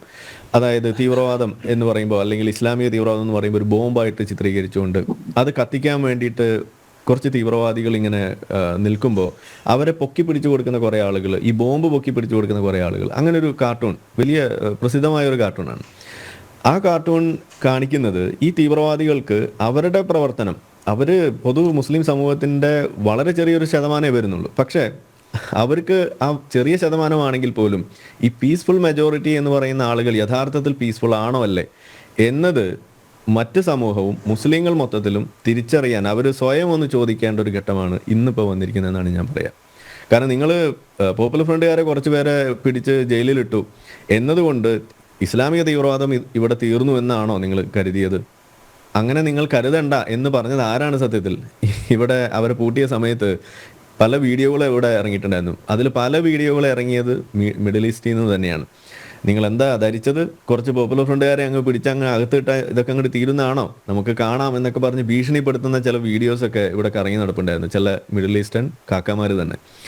ഇന്ന് ഇതുപോലുള്ള ആളുകൾ അവർ യഥാർത്ഥത്തിൽ അവർ പുറത്ത് ഞാൻ തീവ്രവാദിയാണെന്ന് എഴുതി ഒട്ടിച്ച് നടക്കുന്നൊന്നുമില്ല എന്നുണ്ടെങ്കിൽ അവരുടെ മനസ്സിൽ ഈ പറയുന്ന സംഗതി ഉണ്ടെന്ന് മാത്രമല്ല, അങ്ങനെ മനസ്സിലുണ്ട് എന്ന് പോലും പ്രകടിപ്പിക്കാൻ കഴിയാത്ത ആളുകളെ സംബന്ധിച്ചിടത്തോളം അവർ ഇതിനോട് സഹകരിച്ചിരുന്നത് ഇതുപോലുള്ള സാമ്പത്തികമായ സഹായം കൂടി കൊടുത്തുകൊണ്ടാണ്. ഒരു മുസ്ലിമിനെ സംബന്ധിച്ചിടത്തോളം അവർ മുന്നോട്ട് വെക്കുന്ന ആശയങ്ങൾ അത് പ്രധാനമായും ആദ്യം ഉയർത്തിപ്പിടിക്കുക, പ്രയോറിറ്റൈസ് ചെയ്തതാണ് അത് മതപരമായിട്ടുള്ള കടമകൾ എന്നുള്ള രീതിയിലാണ്. അതിലേറ്റവും പ്രധാനപ്പെട്ട സംഗതിയാണ് ഈ പറയുന്ന ജിഹാദ് എന്ന് പറയുന്ന വിഷയം. ആ ജിഹാദിൻ്റെ ഏറ്റവും പ്രധാനപ്പെട്ട ഒരു പര്യവസാനമായിട്ട് അവർ കാണുന്നതാണ് ഇന്ത്യയെ ഒരു ഇസ്ലാമിക രാജ്യമാക്കുക എന്നുള്ളത്. അത് ഇന്ന് നമ്മൾ വളരെയധികം ഡിബേറ്റ് ചെയ്തുകൊണ്ടിരിക്കുന്ന ഒരു കാര്യമാണ്. ജമാഅത്ത് ഇസ്ലാമിയുടെ വിഷയമായി ബന്ധപ്പെടുത്തിയിട്ട് ജമാഅത്ത് ഇസ്ലാമി മൗദൂദിയെ തള്ളുന്ന ഘട്ടത്തിലേക്ക് വരുന്നു എന്ന് വെച്ചാൽ ഒരു മനുഷ്യ ശരീരത്തിൽ നിന്നും ആ ഹൃദയം അങ്ങെടുത്ത് മാറ്റുകയാണ്. ഇനി വേണ്ട, ആ ഹൃദയം നശിച്ചുപോയി, ഇനിയിപ്പോൾ നമുക്കത് വേണ്ട, അത് മാറ്റി വെക്കണം നല്ലതെന്ന് പറഞ്ഞ് ആ ഹൃദയം അങ്ങ് മാറ്റി വെച്ച് കഴിഞ്ഞാൽ പിന്നെ ആ ഒരു ശരീരത്തിന് എന്തെങ്കിലും എക്സിസ്റ്റൻസ് ഉണ്ടോ എന്നതുപോലെയാണ് ജമാഅത്ത് ഇസ്ലാമിയുടെ ശരീരത്തിൽ നിന്നും ആ മൗദൂദി എടുത്ത് മാറ്റുക എന്ന് പറയുന്നത്. എന്നിട്ട് പോലും അവർ നിൽക്കാൻ വേണ്ടി ശ്രമിക്കുമ്പോൾ അവർ ഒളിപ്പിച്ചു വെക്കുന്ന എന്താണ്? അവരുടെ യഥാർത്ഥത്തിലുള്ള മതരാഷ്ട്രവാദം തന്നെയാണ്, ആ സ്വപ്നമാണ്. അപ്പം അങ്ങനെയുള്ളപ്പോൾ അതിനു വേണ്ടിയിട്ടുള്ള പ്രവർത്തനങ്ങൾക്ക് വേണ്ടിയിട്ട് പണം അയക്കുക എന്ന് പറയുന്നത് അത് കോടീശ്വരൻ്റെ മാത്രം ബാധ്യതയല്ല. ഈ ആശയം ഉൾക്കൊള്ളുന്ന ഒരു നേരത്തെ ഭക്ഷണം അത് കണ്ടെത്താൻ പോലും കഷ്ടപ്പെടുന്ന വ്യക്തിയാണെങ്കിൽ പോലും അതിൽ നിന്നും ഒരു ചെറിയ തുട്ട് ഇതിനു വേണ്ടി ഡൊണേറ്റ് ചെയ്യുക എന്ന് പറയുന്നത് അവനെ സംബന്ധിച്ചിടത്തോളം വലിയ മുന്തിയ ഇനം ഹൂറികളെ ഉറപ്പാക്കുന്ന പ്രവൃത്തിയായിട്ടാണ് ഇസ്ലാം പഠിപ്പിക്കുന്നത്. അതുകൊണ്ട് തന്നെ അറിയാതെ പെട്ടുപോയതായിരിക്കുമോ? തീർച്ചയായിട്ടും അറിയാതെ പെട്ടുപോയതല്ല. അങ്ങനെ പറയുന്നത് ശരിയല്ല എന്നേ ഞാൻ പറയുള്ളൂ. കാരണം അങ്ങനെ പറയുന്നത് സത്യത്തിൽ ഈ തീവ്രവാദികൾക്ക് വളമാവുകയാണ് ചെയ്യുക. ഇത് മുസ്ലിങ്ങൾ അറിയാതെയാണോ ചെയ്യുക എന്നുള്ള ചോദ്യം അത് നമ്മൾ ചോദിക്കുമ്പോൾ സൂക്ഷിക്കണം എന്ന് തന്നെയാണ് ഞാൻ പറയുക. എക്സ് മുസ്ലിം എന്നുള്ള രീതിയിൽ ഞാൻ അത് തന്നെയാണ് പറയുക. കാരണം എന്താണ്, അറിയാത്ത ആളുകൾ ഈ പരിപാടിക്ക് നിൽക്കില്ല എന്നുള്ളതാണ് ഒന്നാമത്തെ കാര്യം. ഇതിൽ നിന്നിട്ടുള്ള ഇപ്പോൾ ഈ 10,000 പേരെ നിങ്ങൾ എടുത്തു, ഈ 10,000 പേരും ഇതിന് അറിഞ്ഞുകൊണ്ട് തന്നെ നിന്നു എന്നേ ഞാൻ പറയുള്ളൂ. കാരണം എന്താണ്, അല്ലെങ്കിൽ അവർ ചോദിക്കണമായിരുന്നു ഇതെവിടെയാണ് ഈ പണം പോകുന്നത്, എന്തിനാണ് ഈ പണം കൊടുക്കുന്നത് എന്നുള്ളത് അവർ ഇപ്പം നമ്മളെടുത്ത ഒരാൾ വന്ന് കാര്യം ചോദിക്കുക, ഒരു 5 പൈസ ചോദിച്ചു കഴിഞ്ഞാൽ അത് എന്തിനു വേണ്ടി ഉപയോഗിക്കുന്നു എന്ന് ഉറപ്പാക്കേണ്ടത് നമ്മുടെ ബാധ്യതയായിട്ടല്ലേ നമ്മൾ കാണുക. ആ ഒരു ഉത്തരവാദിത്തം ഇല്ലാതെ ഇങ്ങനെ ചെയ്യേണ്ടി വരുമ്പോൾ, അല്ലെങ്കിൽ അവർ ഇനിയിപ്പോൾ അറിയുന്നില്ല എന്ന ഒരു ധാരണയിലാണ് നിങ്ങളിപ്പോൾ ഇത് കാണുന്നുണ്ടെങ്കിൽ അവർ മുന്നോട്ട് വരട്ടെ. അവർ ചൂണ്ടിക്കാണിക്കട്ടെ, ഞങ്ങൾ ആർക്കാണ് പണം കൊടുത്തത്, എന്ത് പറഞ്ഞിട്ടാണ് ഞങ്ങളുടെ കയ്യിൽ നിന്ന് പണം വാങ്ങിച്ചത്, ഞങ്ങളുടെ കയ്യിൽ നിന്നും പണം വാങ്ങിച്ച ആളുകൾ ഏതൊക്കെയാണ്, അതിൽ മെക്സവൻ ഉണ്ടോ, അതല്ലെങ്കിൽ മറ്റേതെങ്കിലും മക്ക സെന്റർ ഉണ്ടോ, അല്ലെങ്കിൽ വല്ല ഐഡിയൽ സെന്റർ ഉണ്ടോ എന്ന് അവർ പറയട്ടെ. അവർ പറയുന്നുണ്ടോ? ഇല്ല, അവരും ഒളിപ്പിച്ച് നിൽക്കുകയാണ്. അപ്പോൾ ആ ഒരു മൗനം തന്നെ ഇവിടെ കാണിക്കുന്നത് എന്താണ്? ഇതൊരു മൗനം വെച്ചിട്ട് കൊണ്ടാണെങ്കിൽ പോലും അതിനെ സപ്പോർട്ട് ചെയ്യാണ് ഈ ഒരു ഘട്ടത്തിൽ എന്നത് തന്നെയാണ് ഇവിടെ നമ്മൾ പറയുള്ളൂ. അപ്പോൾ ഇതിൽ യഥാർത്ഥത്തിൽ മുസ്ലിങ്ങളെ സംബന്ധിച്ചിടത്തോളം വളരെയധികം കരുതലെടുക്കേണ്ട ഒരു ഘട്ടത്തിലൂടെയാണ് നമ്മൾ പോയിക്കൊണ്ടിരിക്കുന്നത്. കാരണം ഈ മതരാഷ്ട്രവാദം എന്ന് പറയുന്നത്, അല്ലെങ്കിൽ മതം അത് രാഷ്ട്രീയത്തിൽ കലർത്തിക്കൊണ്ട് ഇതുപോലെ ഇറങ്ങിത്തിരിക്കുമ്പോൾ അത് നമുക്ക് തിരിച്ചു പിടിക്കാൻ പറ്റാത്ത പല നഷ്ടങ്ങൾ ഉണ്ടാക്കുകയും അത് മുസ്ലിം സമൂഹത്തിന്റെ എക്സിസ്റ്റൻസിനെ തന്നെ ചോദ്യം ചെയ്യുന്ന തലത്തിലേക്ക് വരികയും നിരന്തരം അവർ ഉയർത്തിക്കൊണ്ടിരിക്കുന്ന വലതുപക്ഷം ശക്തിപ്പെടുന്നു എന്ന് പറയുന്ന വിഷയത്തിൽ നിന്നും മാറിയിട്ട് തങ്ങൾ തന്നെയാണ് അതിന്റെ പ്രശ്നക്കാർ എന്ന് ബാക്കിയുള്ള ആളുകൾ തിരിച്ചറിയുന്ന ഒരു ഘട്ടം വന്നാൽ അവിടെ സംഭവിക്കാൻ പോകുന്നത്, ഇവിടെ പിന്നെ എക്സ് മുസ്ലിമിന് പോലും നിൽക്കാൻ കഴിയില്ല എന്നുള്ളതാണ് ഇവിടെ വരാൻ പോകുന്ന ഒരു കാലം. അതാണ് നമ്മുടെയൊക്കെ ഭയം എന്ന് പറയുന്നത്. കാരണം അങ്ങനെ ഒരു ഘട്ടം വന്നാൽ നമുക്കും എങ്ങനെ പിന്നെ നിൽക്കാൻ കഴിയാം? ഞാനൊക്കെ പിന്നെ ഇവിടെ ഇരിക്കുന്ന ഗുരുമൂർത്തിയെ പോലെ കുറിയൊക്കെ തൊട്ട് നടക്കേണ്ടി വരും എന്നുള്ളതാണ് നമ്മുടെ അവസ്ഥ. ഇതാണ് ഇവിടെ സംഭവിക്കുക. അപ്പം ഞാൻ പറയുന്നു, ഇത് വളരെയധികം കരുതലോടെ കൈകാര്യം ചെയ്യേണ്ട വിഷയമാണ്. ഇതിൽ ഏറ്റവും കൂടുതൽ പാഠം ഉൾക്കൊള്ളേണ്ട ഒരു ബാധ്യത അത് ഇവിടുത്തെ മുസ്ലിങ്ങൾക്കുണ്ട്. അവരത് മനസ്സിലാക്കി തീവ്രവാദത്തെ എതിർക്കുന്ന സമയത്ത് അത് തീവ്രവാദത്തെയാണ് എതിർക്കുന്നത്, തീവ്രവാദികളെയാണ് എതിർക്കുന്നത് എന്ന് കൃത്യമായിട്ട് പറഞ്ഞുകൊണ്ട് ഇത് മുസ്ലിങ്ങളെ അതിൽ നിന്നും രക്ഷിക്കാനും കൂടി വേണ്ടിയിട്ടാണ്, അവരതിൽ നിന്നും വിട്ടുനിൽക്കാനും കൂടി വേണ്ടിയിട്ടാണ് എന്നുള്ള കൃത്യമായ സന്ദേശം കൊടുക്കേണ്ട ഘട്ടത്തിലൂടെയാണ് നമ്മൾ പോയിക്കൊണ്ടിരിക്കുന്നത്. അവിടെ അത് പറയാതെ അവിടെ മൗനം വഹിച്ചുകൊണ്ട് അത് പറഞ്ഞ മുസ്ലിങ്ങൾക്ക് വേദനിക്കുമോ എന്ന് വിചാരിച്ചിട്ട് അതിനെക്കുറിച്ച് മിണ്ടാതിരുന്നുകൊണ്ട് ഇവിടെ ചില കാര്യങ്ങൾ പറയുമ്പോൾ അത് വഴിവെക്കുക, സത്യത്തിൽ കൂടുതൽ മുസ്ലിങ്ങളെ നമ്മളെയൊക്കെ ആന്റി മുസ്ലിം ആക്കുകയല്ലേ? അതെ, അങ്ങനെ ചെയ്യും തോറും കൂടുതൽ മുസ്ലിങ്ങൾ ഈ പറയുന്ന ആ വലയത്തിലേക്ക് പെടാനും അവരെ പിന്നെ തിരിച്ചു പിടിക്കാൻ പറ്റാത്ത അവസ്ഥയിലേക്ക് അവരെ തള്ളിയിടാനുമാണ് ഇവിടെ വഴിവെക്കുന്നത്. അതാണ് നമ്മൾ കാലങ്ങളായിട്ട് കണ്ടുകൊണ്ടിരിക്കുന്നത്. യെസ്, വക്കീലെ, മലയാളികൾ പ്രബുദ്ധരാണെന്നാണല്ലോ പറയുന്നത്. ഇപ്പോൾ NRI മലയാളികൾ, അതിൽ 10,000 പേരാണ് നാടിനെ കുട്ടിച്ചോറാക്കാൻ ഫണ്ടിങ് ചെയ്തിരിക്കുന്നത്. വളരെ ഗുരുതരമായിട്ടുള്ളൊരു വിഷയമല്ലേ ഇത്? നമ്മള് ചർച്ച ചെയ്യപ്പെടാതെ പോകുന്നതും അല്ലാതെയുള്ള ചില സംഭവങ്ങളുണ്ട് നമ്പ്യാരെ. അതായത് ഗൾഫ് രാജ്യങ്ങളിൽ, വിശേഷിച്ച് മുസ്ലിം രാജ്യങ്ങളിൽ മുസ്ലിം ബാങ്കുകളുണ്ട്. അവിടെ പലിശ ഇല്ലാതാണ് പണം കൊടുക്കുന്നത്. സർവീസ് ചാർജ് പോലും വാങ്ങിക്കത്തില്ല, കോടിക്കണക്കിന് രൂപ. അങ്ങനെ കേരളത്തിലെ ചില പ്രമുഖ വ്യവസായികൾ, പേരൊന്നും ഞാൻ പറയുന്നു, പ്രമുഖ വ്യവസായികളുടെ ഫണ്ട് മൊത്തം ഈ മുസ്ലിം ബാങ്കിന്റെ ഫണ്ടാണ്. പണ്ടൊരു സ്വർണ്ണ വ്യാപാരി ജയിലിൽ പോയതൊക്കെ ഈ പൈസ കൃത്യമായിട്ട് തിരിച്ചടയ്ക്കാൻ പറ്റാതെ വന്നു. ഇപ്പോൾ കാനഡ കേന്ദ്രീകരിച്ച് ഒരു പരിധി വരെ ഇപ്പൊ പുറത്തുപോയ അവിടുത്തെ കാനഡ പ്രധാനമന്ത്രിയുടെ ഒക്കെ ഒത്താശയോടുകൂടി സിഖ് തീവ്രവാദികൾ വീണ്ടും ഖാലിസ്ഥാൻ തീവ്രവാദികൾ മുളച്ചു പൊങ്ങുന്ന ഒരു കഥയും നമ്മൾ കണ്ടതാണ്. ഇപ്പൊ വിദേശത്തിരുന്നു കൊണ്ട് രാജ്യത്തിന്റെ ആഭ്യന്തര സുരക്ഷയെ ബാധിക്കുന്ന രീതിയിലുള്ള പ്രവർത്തനങ്ങൾ പലരും നടത്തുന്നു. പിന്നെ നമുക്കറിയാം, പോപ്പുലർ ഫ്രണ്ടൊക്കെ വരുന്നതിന് മുമ്പ് തന്നെ അൽ-ഖ്വയ്ദ, ലഷ്കർ-ഇ-ത്വയ്ബ ഇങ്ങനെ നിരവധി ഭീകര സംഘടനകൾ വളർന്ന് പന്തലിച്ച് ലോകത്തിന് മുമ്പ് നമുക്കറിയാം അമേരിക്ക കണ്ട ഏറ്റവും വലിയ ആക്രമണം, അമേരിക്ക അത്രയും വലിയ ആക്രമണം നേരിട്ടിട്ടില്ല. അൽ-ഖ്വയ്ദ നടത്തിയ ബിൻ ലാദന്റെ നടത്തിയ ആക്രമണമായി. ഇതൊരു ആഗോള പ്രതിഭാസമായിട്ട് മുസ്ലിം തീവ്രവാദ സംഘടന വളർന്നിട്ടുണ്ട്. അത് ഇപ്പൊ നമ്മളിവിടെ പറഞ്ഞതുപോലെ ഭൂരിപക്ഷം മുസ്ലിങ്ങളെ ബാധിക്കുന്നതല്ല എങ്കിൽ പോലും, ന്യൂനപക്ഷമാണെങ്കിൽ പോലും ആ തീവ്രവാദമാണ് നമ്മൾ നേരിടേണ്ടി വരുന്നത്. ഒരു രാജ്യത്തെ സംബന്ധിച്ച് ഏറ്റവും പ്രധാനപ്പെട്ട, രാജ്യത്തിന്റെ അഖണ്ഡതയെ ബാധിക്കുന്ന ഒന്നാണ് ഈ തീവ്രവാദ സംഘടന. അത് ആര് നടത്തിയാലും തീവ്രവാദം നമുക്ക് രാജ്യത്തിന്റെ അഖണ്ഡതയെ ബാധിക്കുന്നതാണെങ്കിൽ നമുക്കത് ഉൾക്കൊള്ളാൻ പറ്റില്ല. പിന്നെ മുസ്ലിം സമുദായത്തെ സംബന്ധിച്ച്, ഖുറാനെ സംബന്ധിച്ച് അവർക്ക് എസെൻഷ്യൽ പ്രാക്ടീസ് എന്ന് പറയുന്ന പ്രധാനമായിട്ട് 5 കാര്യം. ഒന്ന്, ഏകദൈവ വിശ്വാസം, നോമ്പ് പിടിക്കുക, 5 പ്രാവശ്യം നിസ്കരിക്കുക, ഹജ്ജിന് പോകുക. മറ്റൊന്ന്, ഇവരുടെ വരവിന്റെ ഇത്ര ശതമാനം മറ്റ് പാവത്തുങ്ങൾക്കൊക്കെ ദാനകർമ്മങ്ങൾ ചെയ്യാന്നാണ് പറയുന്നത്. ഇപ്പോൾ ശരിയാ, ഇവിടെ പറഞ്ഞതുപോലെ കോടിക്കണക്കിന് രൂപ വരുമാനം ഉള്ളവര് അവരിപ്പോ 100 കോടി രൂപ വരവുണ്ടെങ്കിൽ 2 കോടിയോ 3 കോടി രൂപ അവർ കൊടുക്കും. അത് മുസ്ലിങ്ങൾക്ക് തന്നെ കൊടുക്കണമെന്നൊന്നും ഖുറാനിൽ പറയുന്നൊന്നുമില്ല, പാവത്തുങ്ങൾക്കോ ഇല്ലാത്തവർക്കോ ഒക്കെ കൊടുക്കണം എന്നാണ്. അപ്പൊ അങ്ങനെ ഒരു ഓപ്ഷൻ കൂടെ അവരുടെ എസെൻഷ്യൽ പ്രാക്ടീസിൽ വരുന്നു. അപ്പൊ ഈ പണം മാത്രമല്ല, കൊടുക്കണമെന്ന് പറഞ്ഞിട്ടില്ലല്ലോ അല്ലെ? അല്ല, ഞാൻ പറഞ്ഞു വരട്ടെ. അപ്പം ഇത് പലയിടത്തും ഇത് ദുരുപയോഗം ചെയ്യുന്നുണ്ട്, അതിനകത്തൊന്നും തർക്കമൊന്നുമില്ല. പിന്നെ ഇപ്പോൾ ഗവൺമെന്റ് NIA ആണെന്ന് തോന്നുന്നു കണ്ടെത്തി 10,000-ഓളം പേരിങ്ങനെ കോടിക്കണക്കിന് രൂപ പല കള്ള അക്കൗണ്ടുകളിലും പോപ്പുലർ ഫ്രണ്ടിന്റെ പേരിലോ മറ്റു ഫ്രണ്ടിന്റെ പേരിലോ ഒക്കെ അക്കൗണ്ടുകൾ വരുന്നുണ്ടെന്ന് പറയും. ആ പണങ്ങൾ ഉപയോഗിക്കുന്നത് തീവ്രവാദ പ്രവർത്തനങ്ങൾക്ക് വേണ്ടിയാണെങ്കിൽ തീർച്ചയായിട്ടും അവരെ നിയമത്തിന്റെ മുന്നിൽ കൊണ്ടുവന്ന് അവരെ ശിക്ഷിക്കപ്പെടുക, രാജ്യദ്രോഹ കുറ്റം. ഇവിടെ നമുക്കതിന് പ്രത്യേകിച്ചൊരു നിയമമുണ്ട്. അവർ ഡൽഹിയിലെ എയർപോർട്ടിൽ വന്ന് ഇറങ്ങുമ്പോൾ അവരെ അറസ്റ്റ് ചെയ്യണമെന്ന് നിർബന്ധമില്ല. നമ്മുടെ രാജ്യത്തിനകത്തേക്കുള്ള തീവ്രവാദ പ്രവർത്തനങ്ങൾ പുറത്തൊരു രാജ്യത്തിരുന്നുകൊണ്ട് ഒരാൾ നിയന്ത്രിച്ചാൽ ആ വ്യക്തി, വിശേഷിച്ച് ഇന്ത്യക്കാരനാണെങ്കിൽ, കേന്ദ്ര ഗവൺമെന്റിന് ആ ഗവൺമെന്റുമായിട്ട് ബന്ധപ്പെട്ട് ആ കുറ്റവാളിയെ കൈമാറാൻ എക്സ്ട്രഡിഷൻ ട്രീറ്റി മിക്ക രാജ്യങ്ങളുമായിട്ടുണ്ട്. വളരെ കുറച്ച് രാജ്യങ്ങളുമായിട്ടുള്ളത് നമുക്ക് എക്സ്ട്രഡിഷൻ ട്രീറ്റി ഇല്ലാത്തത്. ഗൾഫ് രാജ്യങ്ങളിൽ മിക്കതുമായിട്ട് നമുക്ക് എക്സ്ട്രഡിഷൻ ട്രീറ്റി ഉണ്ട്. ഈ പണം വരുന്നത് കൂടുതൽ ഇപ്പോൾ റിപ്പോർട്ട് ചെയ്തിരിക്കുന്നത് ഗൾഫ് രാജ്യങ്ങളിൽ നിന്നാണ്. അപ്പൊ എക്സ്ട്രഡിഷൻ ട്രീറ്റി ഉപയോഗിച്ച് കേന്ദ്ര ഗവൺമെന്റിന് ഈ പ്രതികളായിട്ടുള്ളവർ നമ്മുടെ എയർപോർട്ടിൽ വന്നിറങ്ങുന്നത് വരെ കാത്തിരിക്കേണ്ട ആവശ്യമില്ല. അവരെ ആ പ്രതികൾ അവർ കുറ്റം ചെയ്തിട്ടുണ്ടെന്ന് ബോധ്യമുണ്ടെങ്കിൽ, ഈ പണം തീവ്രവാദ പ്രവർത്തനങ്ങൾക്ക് ഉപയോഗിക്കുന്നുണ്ടെങ്കിൽ, നമ്മുടെ രാജ്യത്തിന്റെ അഖണ്ഡതയെ ബാധിക്കുന്ന രീതിയിലാണ് പ്രവർത്തനങ്ങൾ ഉപയോഗിക്കുന്നതെങ്കിൽ, മതവിധ്വംസക പ്രവർത്തനങ്ങൾ നടത്തുന്നുണ്ടെങ്കിൽ, അതെല്ലാത്തിനകത്തും നമുക്ക് തീർച്ചയായിട്ടും ആ പ്രതികളെ നമുക്ക് അറസ്റ്റ് ചെയ്ത് ഇന്ത്യയിലേക്ക് കൊണ്ടുവരാനുള്ള നിയമമുണ്ട്. നമ്മൾ കാനഡയുമായിട്ട് ഞാൻ സൂചിപ്പിച്ചത് ഏറ്റവും പ്രധാനപ്പെട്ട ചില ഖാലിസ്ഥാൻ വാദികളുമായിട്ട് ബന്ധപ്പെട്ട ഇഷ്യൂ ആയിരുന്നു. നമ്മൾ ഇപ്പോൾ പുറത്തുപോയ കാനഡ പ്രധാനമന്ത്രിയും നമ്മളുമായിട്ടുണ്ടായത്. ചില ഖാലിസ്ഥാൻ തീവ്രവാദികളെ, ഇന്ത്യക്കെതിരെ പ്രവർത്തനം നടത്തുന്നവരെ കാനഡ ഗവൺമെന്റ് സംരക്ഷിക്കുന്ന എന്നൊരു ഇഷ്യൂ ഉണ്ടായി.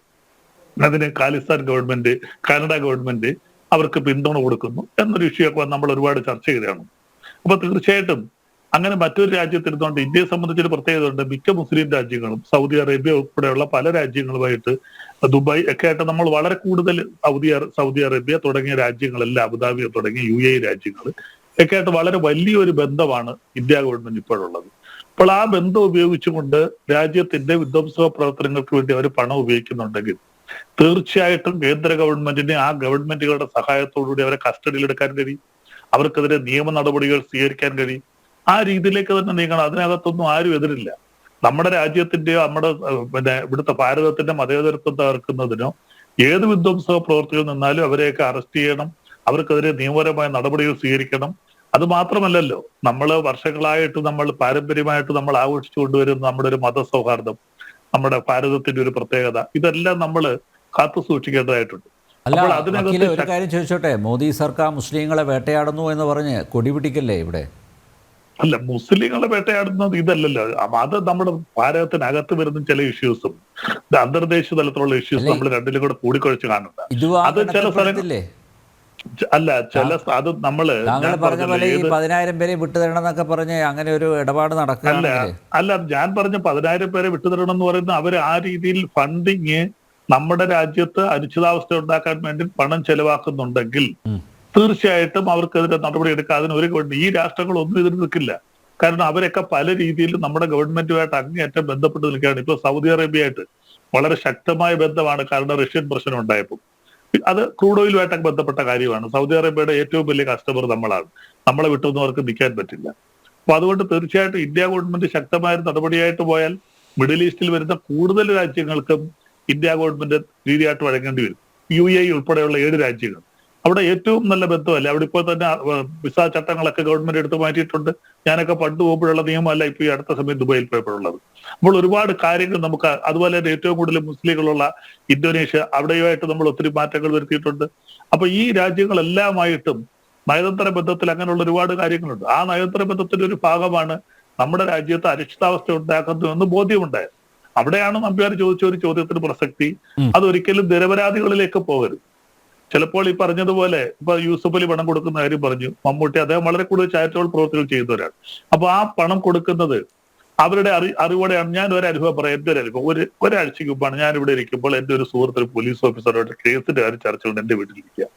അപ്പോൾ ഒരു സാംസ്കാരിക സംഘടനയുടെ പേരിൽ സാധുജന സംരക്ഷണം എന്ന് പറഞ്ഞ് 2 സ്ത്രീകൾ, ഒരു പരിചയമില്ല, അവര് വന്നു ഒരു രസീത് തന്നു, അവരുടെ കാർഡൊക്കെ കാണിച്ചു. ഞാനൊരു സംഭാവന കൊടുത്തു. പോയി കഴിഞ്ഞപ്പോൾ ഈ പോലീസ് ഓഫീസർ പറഞ്ഞു, അഖിലെ മേരെ ഇങ്ങനെ പൈസ കൊടുക്കരുത്. അവരിങ്ങനെ പലതിനെ അന്വേഷിച്ചപ്പം ഇങ്ങനെയുള്ള സംഘടനകളൊന്നും ഇല്ല.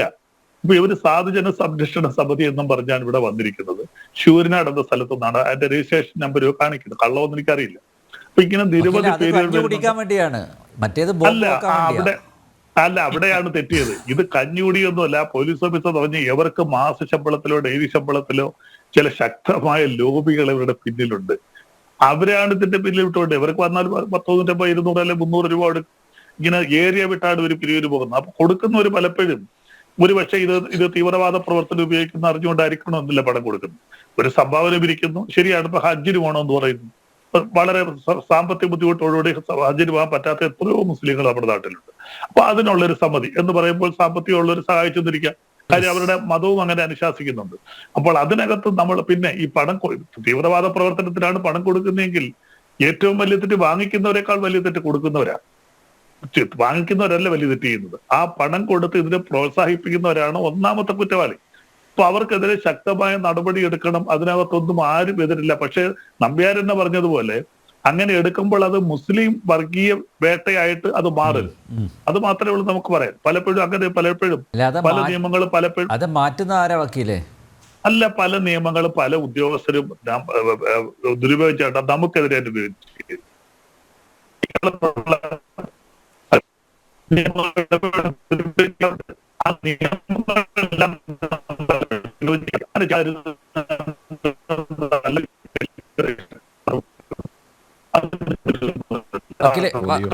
വക്കീലെ പറയുന്നതിൽ പ്രശ്നമുണ്ട്, ക്ലിയർ ആവുന്നില്ല. ഞാനൊന്ന് മാഷിലേക്ക് പോയി വരാം. അഹമ്മദ് മാഷ്, കേരളത്തെ സംബന്ധിച്ചിടത്തോളം വലിയ അപമാനമാണ്, നാണക്കേടാണ് ഇത്. നോക്കൂ, ഇപ്പോഴും ഈ ഇസ്ലാമിക തീവ്രവാദത്തെ തള്ളിപ്പറയാനുള്ള ആ ഒരു ആർജവം എന്തുകൊണ്ടാണ് ഇപ്പോഴും മത നേതൃത്വം കാണിക്കാത്തത്? എന്നെ അതിശയപ്പെടുത്തുന്ന ഒരു കാര്യം അതാണ്. എപ്പോഴും ഇങ്ങനെയുള്ള നിരവധി വാർത്തകൾ വരുന്നുണ്ട്. പക്ഷേ മതനേതൃത്വം ഇപ്പോഴും നിശബ്ദരായി ഇരിക്കുകയാണ്. വൈ?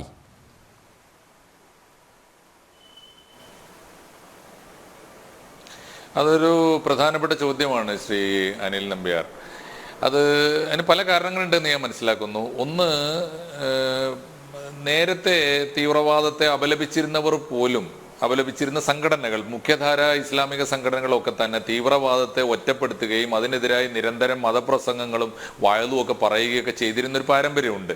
ഇപ്പോൾ വന്നിരിക്കുന്നത് നമ്മുടെ വാർത്താ മാധ്യമങ്ങൾ, പ്രത്യേകിച്ച് ഈ മുസ്ലിം കമ്മ്യൂണിറ്റിയെ സ്വാധീനിക്കുന്ന വാർത്താ മാധ്യമങ്ങളൊക്കെ തന്നെ ഒരു തരത്തിൽ അല്ലെങ്കിൽ മറ്റൊരു തരത്തിൽ ഫണ്ടമെന്റൽ ആശയങ്ങളാണ് ഇവർക്ക് കൊടുക്കുന്നത്. ഞാൻ എപ്പോഴും ഓർക്കുന്നൊരു കാര്യമുണ്ട്, കേരളത്തിലെ മുഖ്യധാര സംഘടനകളൊക്കെ അവരവരുടെ പാർട്ടി കമ്മിറ്റികൾക്ക്, സംഘടനാ സമിതികൾക്ക് ചെന്നിരിക്കുമ്പോൾ അവരുടെയൊക്കെ തലച്ചോറിനകത്ത് കയറിയിരിക്കുന്നത് അന്നന്ന് ഇവർക്ക് ഫീഡ് ചെയ്ത് വെച്ചിരിക്കുന്ന മീഡിയകളാണ്. അതുകൊണ്ട് ആ മീഡിയകൾ ഇപ്പോൾ ഫണ്ടമെന്റൽ ആയിട്ടുള്ള ആശയങ്ങൾ നമ്മുടെ എല്ലാ സംഘടനകളുടെയും നേതൃത്വത്തിന്റെ തലക്കകത്തേക്ക് കയറ്റിവിടുന്നുണ്ട്. ഒരു കാര്യം. രണ്ട്, ഇപ്പോൾ ഇവിടെ നമ്മൾ ഒരുപാട് കാര്യങ്ങൾ ഈ വിഷയവുമായി ബന്ധപ്പെട്ടും അതിൻ്റെ വിദൂരമായ ബന്ധമുള്ളതൊക്കെയായ ചർച്ചകളിലേക്ക് പോയി. ഒരു കാര്യം ഇതിൻ്റെ കോർ പോയിന്റായിട്ട് വരേണ്ടതുണ്ട്. അത് വിദേശ രാജ്യങ്ങളിൽ നിന്ന് നമ്മുടെ രാജ്യത്തെ സംഘടനകൾക്ക് അത് ഇസ്ലാമിക പ്രവർത്തനമാകട്ടെ, ചാരിറ്റി പ്രവർത്തനമാകട്ടെ, ഏതെങ്കിലും തരത്തിലുള്ള വിദേശ ഫണ്ട് വരാനിടയാക്കുന്ന സംഗതികളെ വളരെ ശക്തമായിട്ട് അത്തരം ചാനലുകളെ, അത്തരം ഏജൻസികളെ നിയന്ത്രിക്കാൻ നമുക്ക് സാധിക്കുന്നുണ്ടോ എങ്കിൽ എഫക്റ്റീവ് ആകും. അതിപ്പോൾ ഞാൻ പറയുന്നത്, ഇപ്പോൾ 13,000 വ്യക്തികൾ ഈ പോപ്പുലർ ഫ്രണ്ടിന്റെ അക്കൗണ്ടിലേക്ക് കാശ് കൊടുക്കുമ്പോൾ മാത്രമല്ല, പ്രധാനപ്പെട്ട രാജ്യങ്ങൾക്കൊക്കെ തന്നെ, പ്രത്യേകിച്ച് മുസ്ലിം രാഷ്ട്രങ്ങൾക്കൊക്കെ തന്നെ അതിൻ്റെ നാഷണൽ ബജറ്റ് അലോക്കേഷനിൽ നിന്ന്, അവരുടെ രാജ്യത്തിൻ്റെ ഫണ്ടിൽ നിന്ന്, ബൈത്തുൽ മാൽ എന്ന് പറയും, അതാത് രാജ്യങ്ങളുടെ ഫണ്ടിൽ നിന്ന് അന്യരാജ്യങ്ങളിലെ ഇസ്ലാമിക പ്രവർത്തനങ്ങൾക്ക്, പ്രത്യേകിച്ച് അമുസ്ലിം ഭൂരിപക്ഷ രാജ്യങ്ങളിലെ ഇസ്ലാമിക സംഘടനകൾക്ക് നേരിട്ട് പണം കൊടുക്കാൻ വകുപ്പുണ്ട്. അത് ഒഴുകി വരുന്ന ചാനലുകളുണ്ട്. അത് ലീഗലായി ഇവിടെ സ്വീകരിക്കപ്പെടുന്നുണ്ട്. അത് പല തരത്തിലാണ്. നമ്മളെ NGOമാരാകട്ടെ, ഏതെങ്കിലുമൊക്കെ പേരിലുള്ള സംഘടനകൾ, ഇപ്പോൾ പോപ്പുലർ ഫ്രണ്ട് നിരോധിച്ചു. വളരെ കൃത്യമാണത്. പോപ്പുലർ ഫ്രണ്ട് ഏത് നേരത്തും നിരോധിക്കപ്പെട്ടേക്കാം എന്ന് അതിൻ്റെ തലപ്പത്ത് ഇപ്പോൾ ജയിലിൽ കിടക്കുന്ന പി കോയ ഉൾപ്പെടെയുള്ള നേതാക്കന്മാർക്ക് നന്നായിട്ട് അറിയാം. അതുകൊണ്ട് ഒന്ന് നിരോധിക്കപ്പെടുമെന്ന് കണ്ടുകൊണ്ട് 10 സംഘടനകളെങ്കിലും അവർ ബദലുണ്ടാക്കി വെച്ചിട്ടുണ്ടാകും. അതുകൊണ്ട് ഇത്തരം സംഘടനകളിലേക്ക് പണം വരാനുള്ള ചാനലുണ്ട്. അതിപ്പോൾ വ്യക്തികളുടെ അക്കൗണ്ടുകൾ നമ്മൾ വാച്ച് ചെയ്താൽ മാത്രം മതിയാവില്ല. സർക്കാരുകൾ തന്നെ ഇത് വലിയ തോതിൽ ബൾക്കായിട്ട് പണം തരാൻ ഇവിടുത്തെ ഇസ്ലാമിക പ്രവർത്തനങ്ങൾക്ക്, ഞാൻ മറ്റു കാര്യങ്ങളൊക്കെ പോട്ടെ, മറ്റു മതങ്ങൾക്കൊക്കെ കിട്ടുന്നുണ്ട്. പക്ഷെ ഇസ്ലാമിക പ്രവർത്തനങ്ങൾക്ക് എന്ന വ്യാജേന ഇവിടുത്തെ ഇസ്ലാമിക തീവ്രവാദ പ്രവർത്തനങ്ങൾക്ക് പണം വരാൻ ഏത് രാജ്യത്ത് നിന്ന് എങ്ങനെ വന്നാലും അതിവിടെ എത്താൻ പാടില്ല. എത്തിയാൽ അത് കണ്ടുകെട്ടിയിട്ട് ഭരണകൂടത്തിലേക്ക് ആ പണം പോകണം. അതൊരിക്കലും അതിന് റിസീവിങ് എൻഡിലേക്ക് പോകരുത് എന്ന് വരുത്താൻ നമുക്ക് സാധിക്കേണ്ടതുണ്ട്. അത് എഫക്റ്റീവ് ആകേണ്ടതുണ്ട്. ആയാൽ ഞാനൊരു അനുഭവം പറയാം. കേരളത്തിലെ ആദ്യത്തെ ഇപ്പോൾ അറിയപ്പെടുന്ന സംഘടനകളിൽ മോശമല്ലാത്ത തീവ്രവാദ പ്രവർത്തനങ്ങൾ ആദ്യം തുടങ്ങി വെച്ച സംഘടന സിമിയാണ്. തീവ്രവാദ മുദ്രാവാക്യങ്ങളും അതിന് സമാനമായ അതിനനുബന്ധമായ പ്രവർത്തനങ്ങളും ഒക്കെ. ഈ സിമിയിലാണ് ആദ്യത്തെ പിളർപ്പുണ്ടാകുന്നത് കേരളത്തിൽ. സിമിയിലെ പിളർപ്പിന്റെ അടിസ്ഥാനം എന്തായിരുന്നു അറിയോ? 2 വിദേശ രാജ്യങ്ങൾ സിമി നടത്തിക്കൊണ്ടിരിക്കുന്ന ഇസ്ലാമിക പ്രബോധന പ്രവർത്തനങ്ങൾ എന്ന് അവർ പറയുന്ന ഫണ്ടമെന്റൽ പ്രവർത്തനങ്ങൾക്ക് പണം കൊടുക്കാൻ തീരുമാനിച്ചു, ഓഫർ ചെയ്തു 2 രാജ്യങ്ങൾ. ഒന്ന് ഇറാനായിരുന്നു, മറ്റൊന്ന് സൗദി അറേബ്യയാണ്. അപ്പോൾ സിമിയുടെ അന്നത്തെ സംസ്ഥാന കമ്മിറ്റിയിൽ ഉണ്ടായ ഒരു തർക്കം, ഷിയ രാജ്യമായ ഇറാന്റെ പണം നമ്മൾ സ്വീകരിക്കുന്നത് ശരിയാണോ? സുന്നി ഭൂരിപക്ഷ രാജ്യമല്ലേ ഇന്ത്യ? അത് പിന്നീട് നമുക്ക് വലിയ ചോദ്യങ്ങൾക്ക് ഉത്തരം പറയേണ്ടി വരില്ലേ എന്നുള്ള ശങ്കയുണ്ടായി. അപ്പോൾ ഒരു കൂട്ടർ പറഞ്ഞു ശരിയല്ല, സൗദി അറേബ്യ ഇസ്ലാമിക രാജ്യമല്ല, അത് രാജഭരണം നടക്കുന്ന രാജ്യമാണ്. ആ രാജഭരണമാണെങ്കിൽ അങ്ങേയറ്റം കെടുകാര്യസ്ഥതയാണ്, അഴിമതിയാണ്. അതുകൊണ്ട് അവിടുത്തെ പണം പാടില്ല. അതുകൊണ്ട് സൗദി അറേബ്യയുടെ പണം വേണോ ഇറാന്റെ പണം വേണോ എന്ന് തർക്കിച്ചിട്ട് ആ സംഘടന നെടുകെ പിളർന്നു, 2ആയിട്ട് മാറി. ഇറാൻ പക്ഷപാതികൾ പോയിട്ട് അരീക്കോട് കേന്ദ്രമാക്കി ഇസ്ലാമിക് ഫൗണ്ടേഷൻ തുടങ്ങി. സൗദി പക്ഷപാതികൾ കോഴിക്കോട് മാവൂർ കേന്ദ്രമാക്കിയിട്ട് ഇസ്ലാമിക് യൂത്ത് സെന്ററും തുടങ്ങി. ഏതാനും വർഷങ്ങൾക്കുള്ളിൽ ഇസ്ലാമിക് ഫൗണ്ടേഷൻ അഥവാ ഇറാൻ പക്ഷം പൂട്ടിപ്പോയി. എന്തുകൊണ്ടെന്നാൽ ഇറാൻ ഇന്ത്യയിലെ ഇസ്ലാമിക പ്രവർത്തനങ്ങൾക്ക് പണം കൊടുക്കാൻ തൽക്കാലം നിവൃത്തിയില്ല, ഞങ്ങൾ കടുത്ത സാമ്പത്തിക പ്രശ്നങ്ങളിലേക്ക് പോവുകയാണെന്ന് തീരുമാനിച്ചപ്പോൾ ഇറാന്റെ പണം നിന്നപ്പോൾ ഒരു സംഘടന പൂട്ടിപ്പോയി. അതേ സമയത്ത് സൗദി അറേബ്യ ഉദാരമായിട്ട് കൊടുക്കാൻ തുടങ്ങി. അങ്ങനെയാണ് ഇസ്ലാമിക് യൂത്ത് സെന്റർ ഉണ്ടായത്. ഇനി ഒരു കാര്യം കൂടി ഇതിനോട് അനുബന്ധമായിട്ട് നമ്മൾ ഓർത്തു നോക്കൂ. തീവ്രവാദ പ്രവർത്തനം ഉണ്ടാകുന്നത് പണം കൊണ്ടാണോ, അതോ പണം വരുമ്പോൾ തീവ്രവാദ പ്രവർത്തനം? ഇത് രണ്ടും തമ്മിൽ എനിക്ക് തോന്നുന്നു പരസ്പര പൂരകമാണ്. ഇപ്പോൾ ഒരു കാര്യം ഓർത്താൽ മതി. ഇപ്പോൾ ഇസ്ലാമിക് യൂത്ത് സെന്റർ ഉണ്ടായി. ഇസ്ലാമിക് യൂത്ത് സെന്ററിൽ നിന്നാണ് നാഷണൽ ഡെവലപ്മെന്റ് ഫ്രണ്ട് ഉണ്ടായത്. NDF, ലക്ഷണമൊത്ത ആദ്യത്തെ തീവ്രവാദ പ്രസ്ഥാനം ഉണ്ടാകുന്നത്. NDFന് ആസ്തി കൂടിക്കൂടി വന്നപ്പോഴാണ് അതിന് തീവ്രവാദ പ്രവർത്തനങ്ങളും ആക്ടിവിറ്റീസും തിയേറ്റർ കത്തിക്കലും തുടങ്ങിയ അതിഭീകരമായ പ്രവർത്തനങ്ങൾ, ഫക്കീർ പാപ്പാനെ കൊല്ലാൻ പോകുന്നത്, രാഷ്ട്രീയ പ്രവർത്തകന്മാരെ ആക്രമിക്കാൻ പോയത്, ഇങ്ങനെ ഉള്ള തീവ്രവാദ പ്രവർത്തനങ്ങളിലേക്ക് അവർ പോകേണ്ടി വന്നത് അവരുടെ ആസ്തി വർദ്ധിക്കുമ്പോഴാണ്. ഒറ്റ ഉദാഹരണം കൂടി എടുത്തോളൂ. സമാധാനപരമായി ഇന്ന് വലിയ എസ്റ്റാബ്ലിഷ്മെന്റ് ആയിട്ട് മാറിയ ഒരു മൂവ്മെന്റ് ആണല്ലോ കാന്തപുര അബൂബക്കർ മുസ്ലിയാരുടെ മൂവ്മെന്റ്. ആ മൂവ്മെന്റിന് എപ്പോഴാണ് ഒരു സുന്നി ടൈഗർ ഫോഴ്സ് വേണ്ടി വന്നത്? അവരുടെ ആസ്തി വർദ്ധിച്ചപ്പോഴാണ്. ആസ്തി വർദ്ധിക്കുമ്പോൾ അതിന്റെ സംരക്ഷകരായിട്ട് ഒരു പട്ടാളത്തെ ഉണ്ടാക്കിയെടുക്കുക. ഇത് പരസ്പര പൂരകമാണ്. ഒന്നിനൊന്ന് പരസ്പരം വളർത്തുകയാണ് എന്ന് കാണാൻ നമുക്ക് പറ്റണം. 2, ഈ തീവ്രവാദ പ്രവർത്തനങ്ങൾക്ക് പണം കൊടുക്കുന്നത് എന്തിനാണ്? അതൊരു പ്രധാനപ്പെട്ട കാര്യം.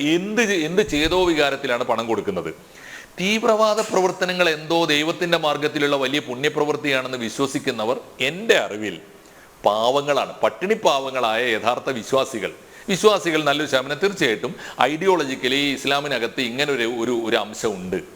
ജിഹാദി പ്രവർത്തനം നടത്തുക, പ്രത്യേകിച്ച് ഇപ്പോൾ നരേന്ദ്രമോദി ഭരിക്കുമ്പോൾ RSS ഭരിക്കുന്ന കാലത്ത് ഇവിടുത്തെ മുസ്ലിങ്ങൾ എന്തോ മഹാകഷ്ടത്തിലാണ്, നഷ്ടത്തിലാണ്, അവരെ രക്ഷിക്കാൻ ഫണ്ട് വേണം എന്ന് പറയുമ്പോൾ അതിനുവേണ്ടി ഫണ്ട് സ്വരൂപിക്കാൻ ഒരുപക്ഷെ ഒരുമ്പിട്ട് ഇറങ്ങുന്നത് ഈ പാവങ്ങളായ മുസ്ലിങ്ങളായിരിക്കും. പക്ഷെ കൊടുക്കുന്നത് ആരാണ്? അതൊരു പ്രധാനപ്പെട്ട കാര്യം. ഞാൻ ഉറച്ചു വിശ്വസിക്കുന്നു ഈ തീവ്രവാദികൾക്ക് പണം കൊടുക്കുന്നത് ഒരിക്കലും ഈ യഥാർത്ഥ ജിഹാദി ആവേശമുള്ള പാവങ്ങളായ മുസ്ലിങ്ങളല്ല. അവരുടെ കയ്യിൽ ഇടുന്ന പണം കൊടുക്കുന്നത് ആരാന്നറിയോ? വലിയ ആസ്തിയുള്ള പണക്കാരാണ്. ആ ആസ്തിയുള്ളവരുടെ പ്രശ്നം എന്താ പറയുക? പേടിയാണെന്ന് ഞാൻ ഉറച്ചു വിശ്വസിക്കുന്നു. കാരണം അത് മുസ്ലിങ്ങൾക്ക് മാത്രമല്ല കേട്ടോ, യാതൊരു തെറ്റിദ്ധാരണയും വേണ്ട, അല്ലാത്തവർക്കും പേടിയാണ്. നാട്ടിൽ എവിടെയെങ്കിലും ഒരു കൊച്ചു തീവ്രവാദ പ്രവർത്തനം കാണിച്ചിട്ട് ഡെമോൺസ്ട്രേറ്റ് ചെയ്തിട്ട് ഞാൻ തീവ്രവാദിയാണെന്ന് തെളിയിച്ചു കഴിഞ്ഞാൽ 4 ബ്ലാക്ക് കാറ്റ്സിനെ വെച്ച് പ്രകടനം നടത്തിയിട്ട് ഇന്ത്യയിലെ ഹിന്ദുക്കൾക്കെതിരായി 4 മുദ്രാവാക്യം വിളിച്ചു കഴിഞ്ഞാൽ അവന് പണം കിട്ടും. അതിന്റെ ഏറ്റവും പ്രധാനപ്പെട്ട തെളിവാണ് അബ്ദുൽ നാസർ മദനി പണം പിരിച്ചിരുന്ന ആരോടാ? ഞാൻ എത്രയോ അനുഭവങ്ങൾ എന്ന് പറയാൻ പറ്റും. അബ്ദുൽ നാസർ മദനി പണം പിരിച്ചിരുന്നത് മുസ്ലിം പ്രമാണിമാരെക്കാൾ കൂടുതൽ മറ്റു വ്യാപാരികളിൽ നിന്നാണ്, മുസ്ലിങ്ങൾ അല്ലാത്തവരിൽ നിന്നാണ്. എല്ലാവരും ഭയപ്പെടും. ഇവരെ ഭയപ്പെടുത്തിയിട്ട് പണം പറ്റുക. അതിന് വേണമെങ്കിൽ ഈ കുറച്ച് ഗുണ്ടകളെ ഇറക്കി വിട്ടിട്ട് ഏതെങ്കിലും വ്യാപാരികളെയൊക്കെ സ്വകാര്യമായും പരസ്യമായിട്ടും ഒക്കെ ഭീഷണിപ്പെടുത്തുകയും ചെയ്യും. അങ്ങനെ ആസ്തിയുള്ളവർ തീവ്രവാദികളെ ഭയപ്പെടുകയും ആസ്തിയുള്ളവർ പണം കൊടുക്കുകയും ചെയ്യുന്നുണ്ട്. ഇനി ആസ്തിയുള്ളവർ ആരെയാണ് ഭയപ്പെടുന്നത്? നേരത്തെ ഇവിടുത്തെ വിദ്യാസാഗർ സാറാണെന്നോ പറഞ്ഞത് നമ്മളെപ്പോഴും പറയുന്നൊരു ഇഷ്യൂ ആണല്ലോ, ജോസഫ് സാറിന്റെ ഇഷ്യൂ. ജോസഫ് സാറിനെ യഥാർത്ഥത്തിൽ ജോസഫ് സാറിന്റെ കൈവെട്ടിയ പോപ്പുലർ ഫ്രണ്ടുകാരെ ഏറ്റവും കൂടുതൽ ഭയപ്പെട്ടത് ആരാ ഭയപ്പെട്ടത്? ഞാൻ വിചാരിക്കുന്നില്ല കേരളത്തിലെ മുസ്ലിം സംഘടനകളിലെ മഹാഭൂരിപക്ഷം. ഈ പറഞ്ഞ പാവങ്ങൾ ആ കേസിൽ പ്രതിയായിരുന്ന പിന്നീട് വിട്ടയക്കപ്പെട്ട ഒരാൾ ബ്ലോക്ക് പഞ്ചായത്തിലേക്ക് മത്സരിക്കുകയും ജയിലിൽ കിടന്ന് ജയിക്കുകയൊക്കെ ചെയ്തിട്ടുണ്ട്. വളരെ സൈലൻ്റായൊരു പിന്തുണ അവർക്ക് കിട്ടി എന്നത് ആ കാലഘട്ടത്തിൽ ഈ ഒരു പക്ഷേ കേരളീയ സമൂഹത്തിലെ മുസ്ലിം സമൂഹം ചെയ്ത ഏറ്റവും വലിയ തെറ്റുമാണ്. പക്ഷേ അപ്പോഴും കേരളത്തിലെ മുഖ്യധാരാ സംഘടനകൾ ജോസഫ് മാഷെ രക്ഷിക്കാനും ജോസഫ് മാഷയ്ക്ക് രക്തം കൊടുക്കാനും ഒക്കെ പോയവരാണ്. പക്ഷെ ജോസഫ് മാഷയുടെ കൈവെട്ടിയ പോപ്പുലർ ഫ്രണ്ടുകാരെ യഥാർത്ഥത്തിൽ ഭയപ്പെട്ടത് ആരാണ്? ജോസഫ് മാഷയുടെ പുസ്തകം പറയുന്നുണ്ടല്ലോ, അറ്റുപോകാത്ത ഓർമ്മകൾ, ആ പുസ്തകത്തിൽ പറയുന്നുണ്ടല്ലോ, ജോസഫ് മാഷയുടെ വൈഫിന്റെ ആത്മഹത്യ ഉൾപ്പെടെയുള്ള ദുരന്തങ്ങളിലേക്ക് നയിച്ചത് യഥാർത്ഥത്തിൽ അവരെ ഭയപ്പെട്ടത് ന്യൂമാൻ കോളേജും അതിന്റെ നടത്തിപ്പുകാരായ കത്തോലിക്ക സഭയും അല്ലേ? എന്ന് പറഞ്ഞാൽ ഈ മുസ്ലിം തീവ്രവാദികളെ മുസ്ലിങ്ങൾ ഭയപ്പെടുന്നതിനേക്കാൾ കൂടുതൽ മറ്റുള്ളവരും ഭയപ്പെടുന്നു എന്നർത്ഥം. അവരെ ഭയപ്പെടുത്തി നിർത്താൻ ഉള്ള ടെക്നിക്കുകളൊക്കെ, തന്ത്രവിദ്യകളൊക്കെ ഇവരുടെ കയ്യിലുണ്ട്. ഇതാണ് ഒന്ന്. രണ്ടാമത്തെ കാര്യം, എനിക്ക് തോന്നുന്നത് കേരളത്തിലെ ഇസ്ലാമിക ഭീകരവാദ പ്രവർത്തനമെങ്കിലും തീർച്ചയായിട്ടും ഒരു ചെറിയ ശതമാനം മനുഷ്യരുടെ മനസ്സിൽ ഇസ്ലാം എന്നെങ്കിലും ഇന്ത്യയെ ഒരു ഇസ്ലാമിക രാഷ്ട്രമാക്കി കളയാമെന്ന മതരാഷ്ട്രവാദം, എന്നിട്ട് 2 റക്അത്ത് സുന്നത്ത് നിസ്കരിച്ചിട്ട് മരിച്ചു പോകാമെന്ന, അല്ലെങ്കിൽ ഇസ്ലാമിക രാജ്യം വന്നാൽ ഞങ്ങൾക്കൊക്കെ ജിഹാദിന്റെ പെൻഷൻ കിട്ടുമെന്നൊക്കെ വിശ്വസിക്കുന്ന പട്ടിണിഭാവങ്ങളായ മനുഷ്യന്മാർ അപൂർവം ഉണ്ടാകാം. പക്ഷേ ഇവിടുത്തെ തീവ്രവാദ പ്രവർത്തനത്തിൽ മഹാഭൂരിപക്ഷവും ആ തീവ്രവാദ പ്രവർത്തനത്തെ സമർത്ഥമായി ഓർഗനൈസ് ചെയ്തുകൊണ്ടിരിക്കുന്ന പോപ്പുലർ ഫ്രണ്ട് ഉൾപ്പെടെയുള്ള സംഘടനകളൊക്കെ തന്നെ ഞാൻ വിചാരിക്കുന്നത് ഇത് വലിയ വ്യാപാരമായിട്ടാണ് നടത്തിക്കൊണ്ടുപോകുന്നത്. വലിയ വ്യാപാരമാണ്. ഒറ്റ ഉദാഹരണം എടുത്താൽ മതി. നാഷണൽ ഡെവലപ്മെന്റ് ഫ്രണ്ട് ആണല്ലോ ആദ്യം ഉണ്ടായത് 93-ലെ NDF. അത് കഴിഞ്ഞിട്ടാണല്ലോ ഇവർ പോപ്പുലർ ഫ്രണ്ട് ആകുന്നത്, പിന്നെയാണ് SDPI ഉണ്ടാകുന്നത്. ഇതിൻ്റെയൊക്കെ തലപ്പത്തുള്ള ആളുകളുടെ ഇന്നത്തെ ആസ്തി ഒന്ന് പരിശോധിക്കാൻ തയ്യാറാവുമോ സർക്കാർ? ഈച്ച് ആൻഡ് എവറി ഇൻഡിവിജ്വൽ എടുത്തോളൂ. ഓരോ നേതാവിൻ്റെയും ആസ്തി പരിശോധിക്കൂ. അവർക്ക് എന്തുണ്ടായിരുന്നു? വെറും കൈയോടെ ദീനീ സേവനം അല്ലെങ്കിൽ ഈ പറഞ്ഞ ചാരിറ്റി പ്രവർത്തനത്തിന് ഇറങ്ങിയിട്ട് ഇന്ന് ഓരോരുത്തരും എങ്ങനെയാണ് കോടികളുടെ ആസ്തിയുള്ളവരായിട്ട് മാറിയത്? കോഴിക്കോട്ടെ ഇസ്ലാമിക് യൂത്ത് സെന്ററിന്റെ ഡയറക്ടർമാരെ ഓരോരുത്തരും എടുത്തോളൂ നിങ്ങൾ. ഞാൻ പറയുന്നത് ഇതൊക്കെ വലിയ വ്യാപാരമാണ്. വ്യാപാരം തന്നെയാണ്, യാതൊരു തർക്കവും വേണ്ട. അതുകൊണ്ട് ഇപ്പം നടക്കുന്നത് വലിയ വ്യാപാരം. ഈ വ്യാപാരികൾക്ക് ആവശ്യമുള്ളതാണ്. വ്യാപാരം ഉണ്ടാകുമ്പോൾ ആ വ്യാപാരത്തിന് കാവൽക്കാരായിട്ട് കുറച്ച് കാവൽ പട്ടികളെ അല്ലെങ്കിൽ കുറച്ച് കാവൽ പൂച്ചകളെ, ബ്ലാക്ക് കാറ്റ്സിനെ വേണ്ടി വരും. അപ്പോൾ അതുകൊണ്ട് തീവ്രവാദവും ആസ്തിയും തമ്മിൽ നല്ല ബന്ധമുണ്ടെന്നാണ് ഞാൻ പറയുന്നത്. വേറൊരു കാര്യം കൂടി, നേരത്തെ വിദ്യാസാഗർ സാറാണെന്നോ തോന്നുന്നു കൃത്യമായിട്ട് പറഞ്ഞത്, ഇവരുടെയൊക്കെ ആസ്തി പരിശോധിക്കുമ്പോൾ ഇവരുടെയൊക്കെ ബിസിനസ് ഇടപാടുകളും കൂടി പരിശോധിക്കണം. എനിക്ക് കൃത്യമായിട്ട് അറിയാം, മലബാറിലെ തീവ്രവാദ സംഘടനകൾക്ക് വയനാട്ടിൽ എത്ര എസ്റ്റേറ്റ് ഉണ്ട് എന്ന് പരിശോധിച്ചാൽ മതി. നമ്മുടെ പ്രധാനപ്പെട്ട നഗരങ്ങളിലൊക്കെ ഇവർക്ക് ഭൂമി ഉണ്ടോ എന്ന് പരിശോധിച്ചാൽ മതി. അതിനവർ പറയുന്ന ന്യായം വളരെ സമർത്ഥമാണ്. എനിക്ക് നേരിട്ടുള്ള അനുഭവം ഞാൻ പറയാം. നമ്മുടെ മലബാർ കലാപകാലത്ത് ഏറ്റവും വലിയ കൂട്ടക്കൊല നടന്ന ഒരു വല്ലാത്ത ഓർമ്മയാണല്ലോ, ഒരിക്കലും ഉണങ്ങാത്ത ചോരയുടെ ഒരു ഓർമ്മയാണ് തുവൂരിലെ, എൻ്റെ ജില്ലയിലെ മലപ്പുറം ജില്ലയിലെ മലയോരത്തെ തുവൂരിലെ കിണറിൽ 19 പേരെ വെട്ടിക്കൊന്നിട്ടതാണ്. അപ്പോൾ ഈ വാരിയംകുന്നൻ്റെ പടയാളികൾ ചെയ്തതാണ്. പക്ഷെ ആ കിണർ ആരെങ്കിലും എന്താണ് ഞാൻ പറയുന്നത്, BJP നാട് ഭരിക്കുന്നു, വലിയ തോതിൽ ഈ തുവൂർ കിണറിന്റെ പേരിലും മലബാർ കലാപത്തിന്റെ പേരിലൊക്കെ ഞങ്ങളൊക്കെ വലിയ തോതിൽ ഞങ്ങൾ ആവുന്ന വിധത്തിലൊക്കെ ഒച്ച വെക്കുന്നുണ്ട്. മലബാർ കലാപകാലത്ത് കേരളത്തിലെ ഹിന്ദുക്കളോട് ഇവിടുത്തെ ഈ വാരിയംകുന്നനും കൂട്ടരും കാണിച്ച അതിക്രമങ്ങളെ കുറിച്ചൊക്കെ ഞാനൊന്നും ഒരു ദിവസം പോലും പറയാതിരുന്നിട്ടില്ല. പക്ഷെ ഒരു ചോദ്യം ഉണ്ടല്ലോ, എന്താ തുവൂർ കിണറിനെ നമുക്കൊരു ദേശീയ സ്മാരകമാക്കാൻ പറ്റാത്തതിന്റെ കാരണം എന്താണെന്നറിയോ? ഞാൻ എന്നെ കൊണ്ടാവുന്ന വിധം അന്വേഷിച്ച് നോക്കിയിട്ടുണ്ട്. നോക്കിയപ്പോൾ എന്താ കാര്യം എന്നറിയോ? ആ തുവൂർ കിണർ നിൽക്കുന്ന സ്ഥലം മാത്രമല്ല, അതിന്റെ പരിസരത്തെ ഭൂമി മുഴുവനും ഒരു വലിയ ഭൂമാഫിയയാണ് വാങ്ങിക്കൂട്ടിയത് എന്നാണ് ആളുകളുടെ ധാരണ. ഞാൻ അന്വേഷിച്ച് എന്നപ്പോൾ അതിന്റെ യഥാർത്ഥ ഉടമസ്ഥനെ കണ്ടുപിടിച്ചു. ആ യഥാർത്ഥ ഉടമസ്ഥൻ കാല് പിടിച്ച് എന്നോട് പറഞ്ഞത് എന്താണെന്ന് അറിയാം? മാഷെ, ദയവായിട്ട് എൻ്റെ അടുത്തേക്ക് വരരുത്. കാരണം ഞാൻ വിചാരിച്ചാൽ പോലും ആ സ്വത്ത് വിൽക്കാൻ പറ്റില്ല. കാരണം അത് എൻ്റെ സ്വത്തല്ല. എന്നെ കൊണ്ട് അതിൽ ഒപ്പുവെപ്പിച്ചിരിക്കുന്നു എന്നല്ലാതെ അത് വിൽക്കണമെങ്കിൽ ഞാൻ വിചാരിച്ചാൽ പോലും വിൽക്കാൻ കഴിയില്ല. അഥവാ ഞാനെങ്ങാനും വിറ്റാൽ പിറ്റേന്ന് എൻ്റെ തല കാണില്ല എന്നാ. ഈ തരത്തിലാണ് ഇതിൻ്റെയൊക്കെ ഈ ആസ്തിയുടെ ഒരു പോക്ക്. ഇത് പലതരത്തിലാണ്. അപ്പോൾ ഇത് പരസ്പരം വളരുകയാണ്. ഒരു പക്ഷേ കേന്ദ്ര ഗവൺമെന്റോ നരേന്ദ്രമോദി സർക്കാരോ എന്നെങ്കിലും തുവൂർ കിണർ ദേശീയ സ്മാരകമാക്കുമോ എന്ന് ഭയപ്പെട്ടിട്ടാണ് ഞങ്ങൾ ഈ ഭൂമി വാങ്ങി വെച്ചിരിക്കുന്നത്. ആ ഭൂമിക്ക് വേണ്ടി നിങ്ങൾ ഉദാരമായി സംഭാവന ചെയ്യണമെന്ന് പറഞ്ഞാൽ പേടിച്ചും ഒരു പക്ഷേ ആ ഇന്ത്യൻസിനെ, ആ കോസിനെ മാനിച്ചും പണം കൊടുക്കാൻ ആളുകളുണ്ട്. ഒറ്റ വഴിയേ ഉള്ളൂ ഇതിനൊക്കെ. നമ്മളിപ്പോൾ ആരെങ്കിലും ചൂണ്ടിയിട്ട് എവിടെയെങ്കിലും ഇങ്ങനെ ഈ ബുഷിന് അടിച്ചതുകൊണ്ട് കാര്യമില്ല. നമ്മൾ കൃത്യമായി ചൂണ്ടേണ്ടടുത്ത് ചൂണ്ടണം. NGOമാർ മുഖേനയോ ചാരിറ്റി ആക്ടിവിറ്റീസിനോ ഒരു വിദേശ രാജ്യത്ത് നിന്നും ഇന്ത്യയിലേക്ക് പണം വരേണ്ടതില്ല തീരുമാനിക്കണം. അത് നിയന്ത്രിക്കാൻ കഴിയണം. നിയന്ത്രിക്കാൻ നമുക്ക് നിയമങ്ങൾ ഉണ്ടല്ലോ, വേണ്ടി വന്നാൽ പ്രയോഗിക്കാൻ. അങ്ങനെ പ്രയോഗിച്ചാൽ ഞാൻ ഉറച്ചു വിശ്വസിക്കുന്നു ഇവിടുത്തെ ഒരുപാട് തീവ്രവാദി നേതാക്കന്മാർ പാപ്പരാകും. ഒട്ടേറെ തീവ്രവാദ പ്രസ്ഥാനങ്ങൾ അടച്ചുപൂട്ടേണ്ടി വരും. അത് സാധിക്കണം നമുക്ക്. അത് സാധിക്കാത്ത കാലത്തോളം നമ്മളിങ്ങനെ ഇപ്പോ NIA-യുടെ ഏതെങ്കിലും ഒരു കേസ് കാണുമ്പോൾ അത് ഫ്രെയിം ചെയ്ത് വരുമ്പോൾ അതിനെക്കുറിച്ച് ചർച്ച ചെയ്യാൻ ഇരുന്നത് കൊണ്ട് മാത്രമായില്ല എന്നാണ് ഞാൻ പറയുന്നത്. കൂടുതൽ ഗൗരവമായ കാര്യങ്ങളിലേക്ക് കൂടുതൽ ഗൗരവത്തോടെ അന്വേഷിച്ചു പോകേണ്ടതുണ്ട്. ഇപ്പോ എനിക്ക് തോന്നുന്നു കേന്ദ്ര സർക്കാർ കഴിഞ്ഞ കുറച്ചു കാലമായിട്ട് ഒന്ന് കർശന പോപ്പുലർ ഫണ്ട് നിരോധിക്കുന്നു, കുറച്ച് വിജിലൻസ്, ഇപ്പൊ ഈ പണത്തിന്റെ ഇടപാടുകളിൽ രാഷ്ട്രാന്തരീയ തലത്തിൽ കുറച്ച് വിജിലൻസ് വന്നിരിക്കുന്നു. അപ്പൊ കാണാനുണ്ട് പല സംഘടനകളും നിർജീവമാണ്, പല സ്ഥാപനങ്ങളും അടച്ചുപൂട്ടിയിരിക്കുന്നു, കാട് പിടിച്ച് കിടക്കുന്നു. മഞ്ചേരിയിലെ പ്രമാദമായ ഒരു കേന്ദ്രം ഉണ്ടല്ലോ, ഞാൻ കഴിഞ്ഞ ദിവസം അതിന്റെ ഭാഗത്ത് ഒന്ന് പതുക്കെ പോയി നോക്കി, കാട് പിടിച്ച് കിടക്കുകയാണ്, ഒരു അനക്കമില്ല. ഓർമ്മയില്ലേ അനിൽ നമ്പ്യാർക്ക്? എന്തുകൊണ്ടാണ് ഇങ്ങനെ സംഭവിക്കുന്നത്? കൃത്യമാണ്. നിങ്ങൾക്ക് ഒരു ഗവൺമെന്റ് ഉണ്ടോ? ആ ഗവൺമെന്റ്, സത്യസരണിയുടെ കാര്യം തന്നെ ഞാൻ പറയുന്നത്, നിങ്ങൾക്കൊരു ഗവൺമെന്റ് ഉണ്ടോ? ആ ഗവൺമെന്റ് ഈ രാജ്യത്തേക്ക് വരുന്ന പണവും പോകുന്ന പണവും കൃത്യമായി കണക്കെടുക്കാൻ നിങ്ങൾക്ക് സാധിക്കുന്നുണ്ടോ? തീവ്രവാദ പ്രവർത്തനത്തിന് അടിവേര് ഏറ്റവും ചുരുങ്ങിയത്.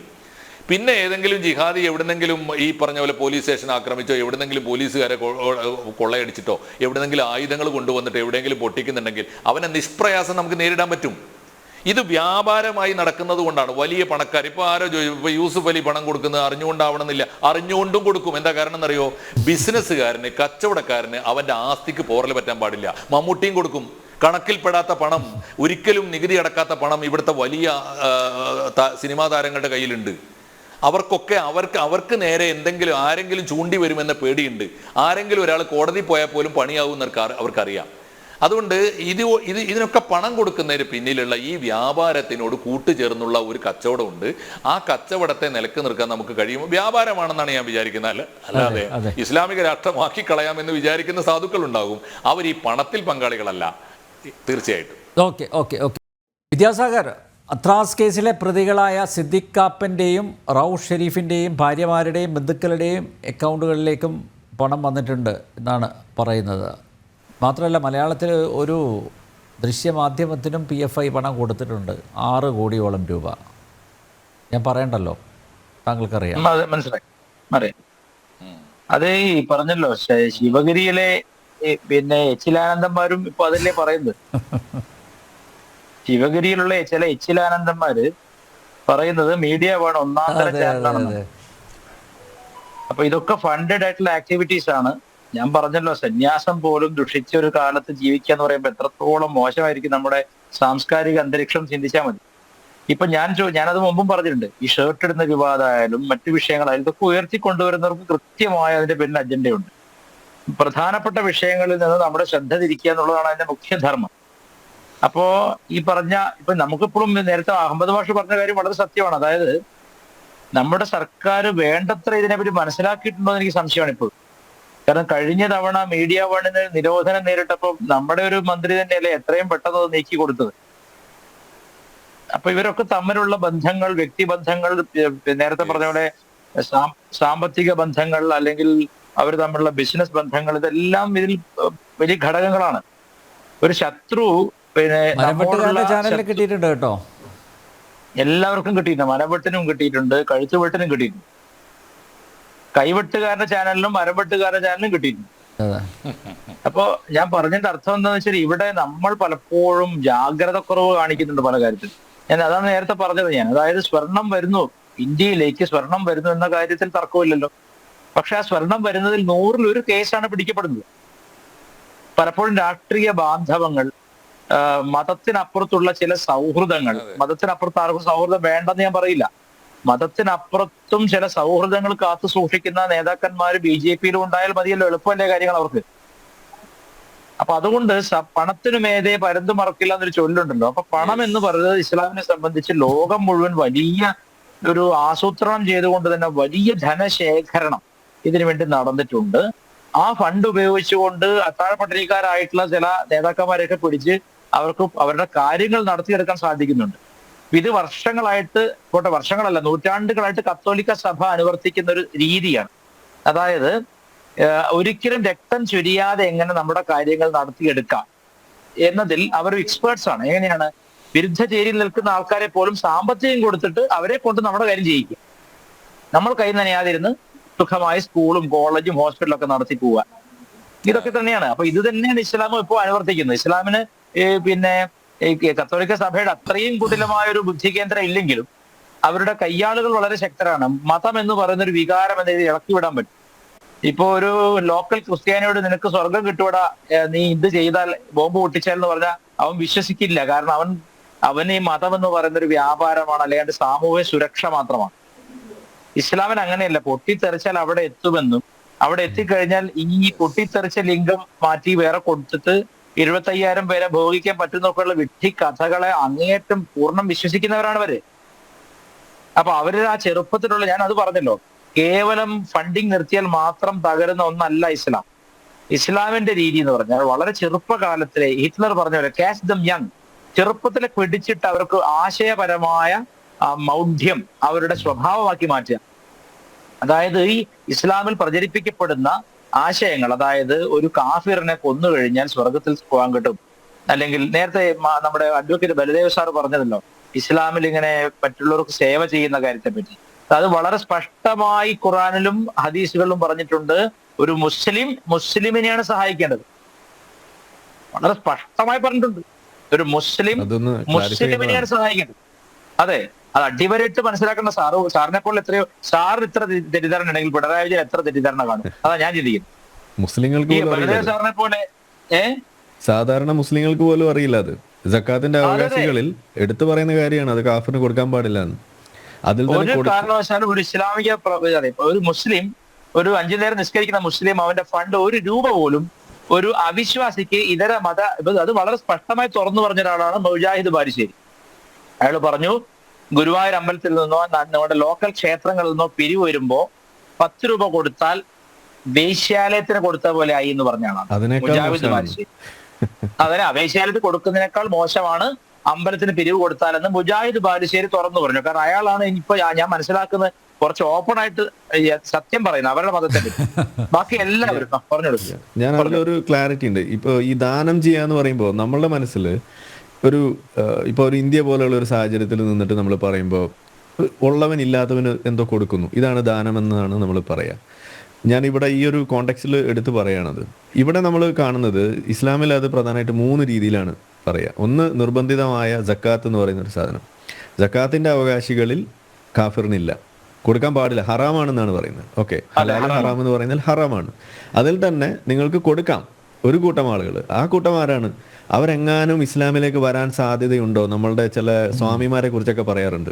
അവരിങ്ങനെ ഇസ്ലാമിനെ ഇങ്ങനെ പുകഴ്ത്തിക്കൊണ്ടേയിരിക്കുന്ന ചില സ്വാമിമാരുണ്ടല്ലോ, ചില വെളിച്ചെണ്ണ സ്വാമിമാരെന്നോ അങ്ങനെ എന്തൊക്കെയാണ് പറയാറ്, ഫിനോയിലെന്നൊക്കെ. അതെ, അപ്പൊ അവർക്ക് കൊടുക്കാം. ഇപ്പൊ നമ്മളുടെ ചില MP, നമ്മളുടെ പ്രതാപൻ MP കുറിച്ച് നമ്മൾ പറയാറുണ്ട്, തൃശ്ശൂരുണ്ടായിരുന്ന അദ്ദേഹം ആ ഒരു സ്റ്റൈലിലാണ് സംസാരിക്കുന്നത്. ഇസ്ലാം വളരെ മാനവികമാണ്, ഓ മനുഷ്യരെ എന്ന് മാത്രമേ പറയുന്നുള്ളൂ എന്നൊക്കെ പറയും. അപ്പൊ കാഫിറെ എന്ന് എടുത്തു വിളിക്കുന്ന വാചകങ്ങൾ ഖുറാനിലുണ്ട്, അത് ഇവർ കാണില്ല.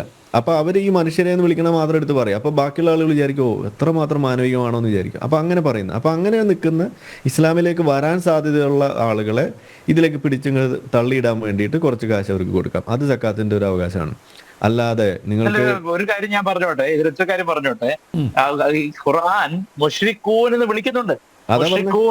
അതാ ഞാൻ പറഞ്ഞു വന്നത്, യാ യുഹൽ കാഫിറൂൻ എന്ന് തന്നെയാണ് വിളിക്കുന്നത്, കാഫിറുകളെ വിളിക്കുന്നുണ്ട്.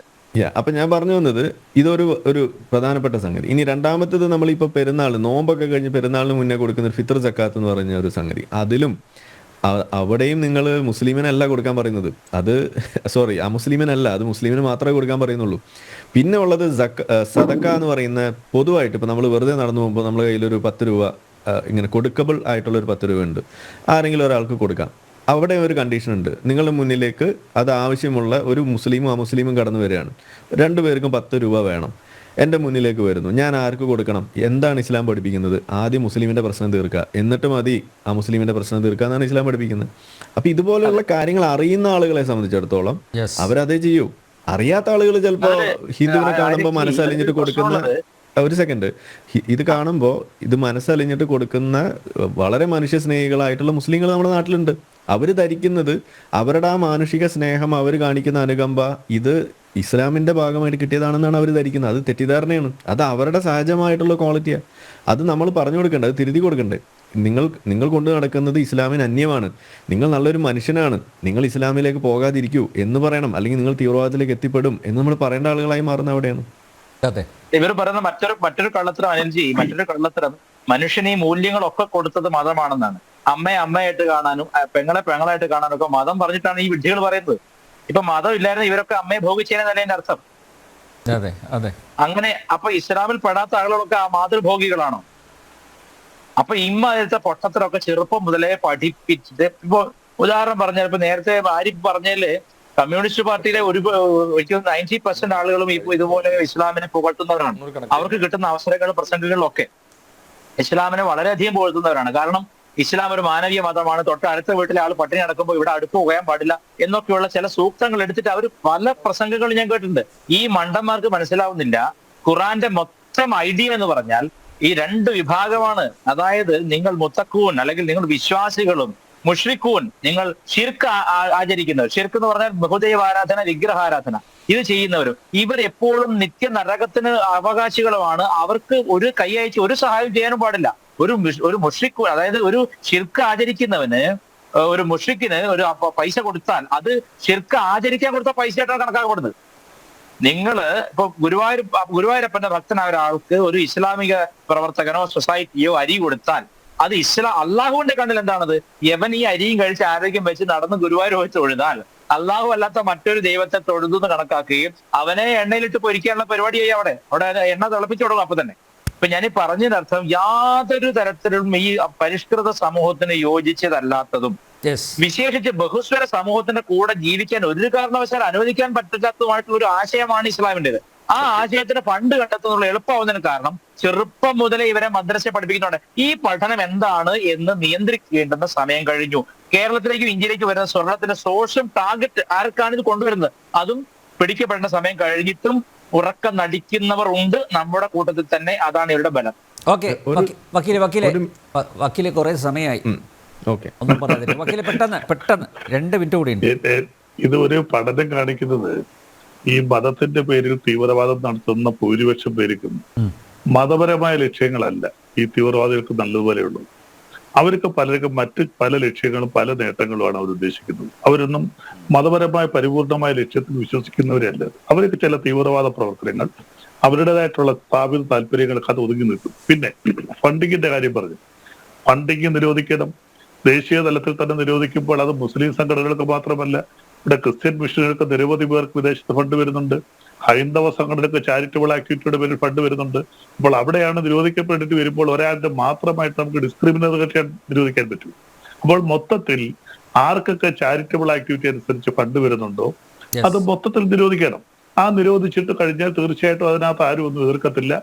ഫണ്ട് വരുന്നുണ്ടെങ്കിൽ അത് തീവ്രവാദ പ്രവർത്തനത്തിനാണ് ഉപയോഗിക്കുന്നതെങ്കിൽ ശക്തമായ നടപടി തന്നെ എടുക്കണം എന്നുള്ള കാര്യത്തിൽ നമുക്ക് തർക്കമൊന്നുമില്ല. ഓക്കെ, ആരിഫ് ഹുസൈൻ, ഒറ്റ കാര്യം ഈ പാനലിൻ്റെ ശ്രദ്ധയിൽ കൂടിയാണ്. നമ്മുടെ നാട്ടിലിപ്പോൾ പ്രധാനപ്പെട്ട സിറ്റികളിലൊക്കെ, ഇപ്പോൾ തിരുവനന്തപുരത്ത് തന്നെ നഗരത്തിൽ തന്നെ ഒരു 7-8 സ്ഥലത്തുണ്ട് നമ്മുടെ ഡേറ്റ്സ് ആൻഡ് നട്ട്സ് ഷോപ്പുകളാണ് കൂടുപോലെ ഇങ്ങനെ മുളച്ചു വരിക. എല്ലായിടത്തും ഡേറ്റ്സ് ആൻഡ് നട്ട്സ് ആണ്. ഞാൻ പേര് പറയുന്നില്ല. യെസ്, ഞാൻ അതിനെക്കുറിച്ച് ഇപ്പോൾ ഒന്നും പറയുന്നില്ല. പക്ഷേ ഞാൻ പറയാൻ വന്ന കാര്യം അതല്ല, അത് സമയമായിട്ടില്ല. ഞാനിപ്പോൾ പറയാൻ ഉദ്ദേശിക്കുന്ന കാര്യം എന്താ വെച്ചാൽ, ഇപ്പോൾ ഇവിടെ പറഞ്ഞു ഈ തീവ്രവാദ സംഘടനകൾക്ക് ഒരു പഠനത്തിൽ കണ്ടു എന്നാണ് ബലദേവ് സാർ പറഞ്ഞത്.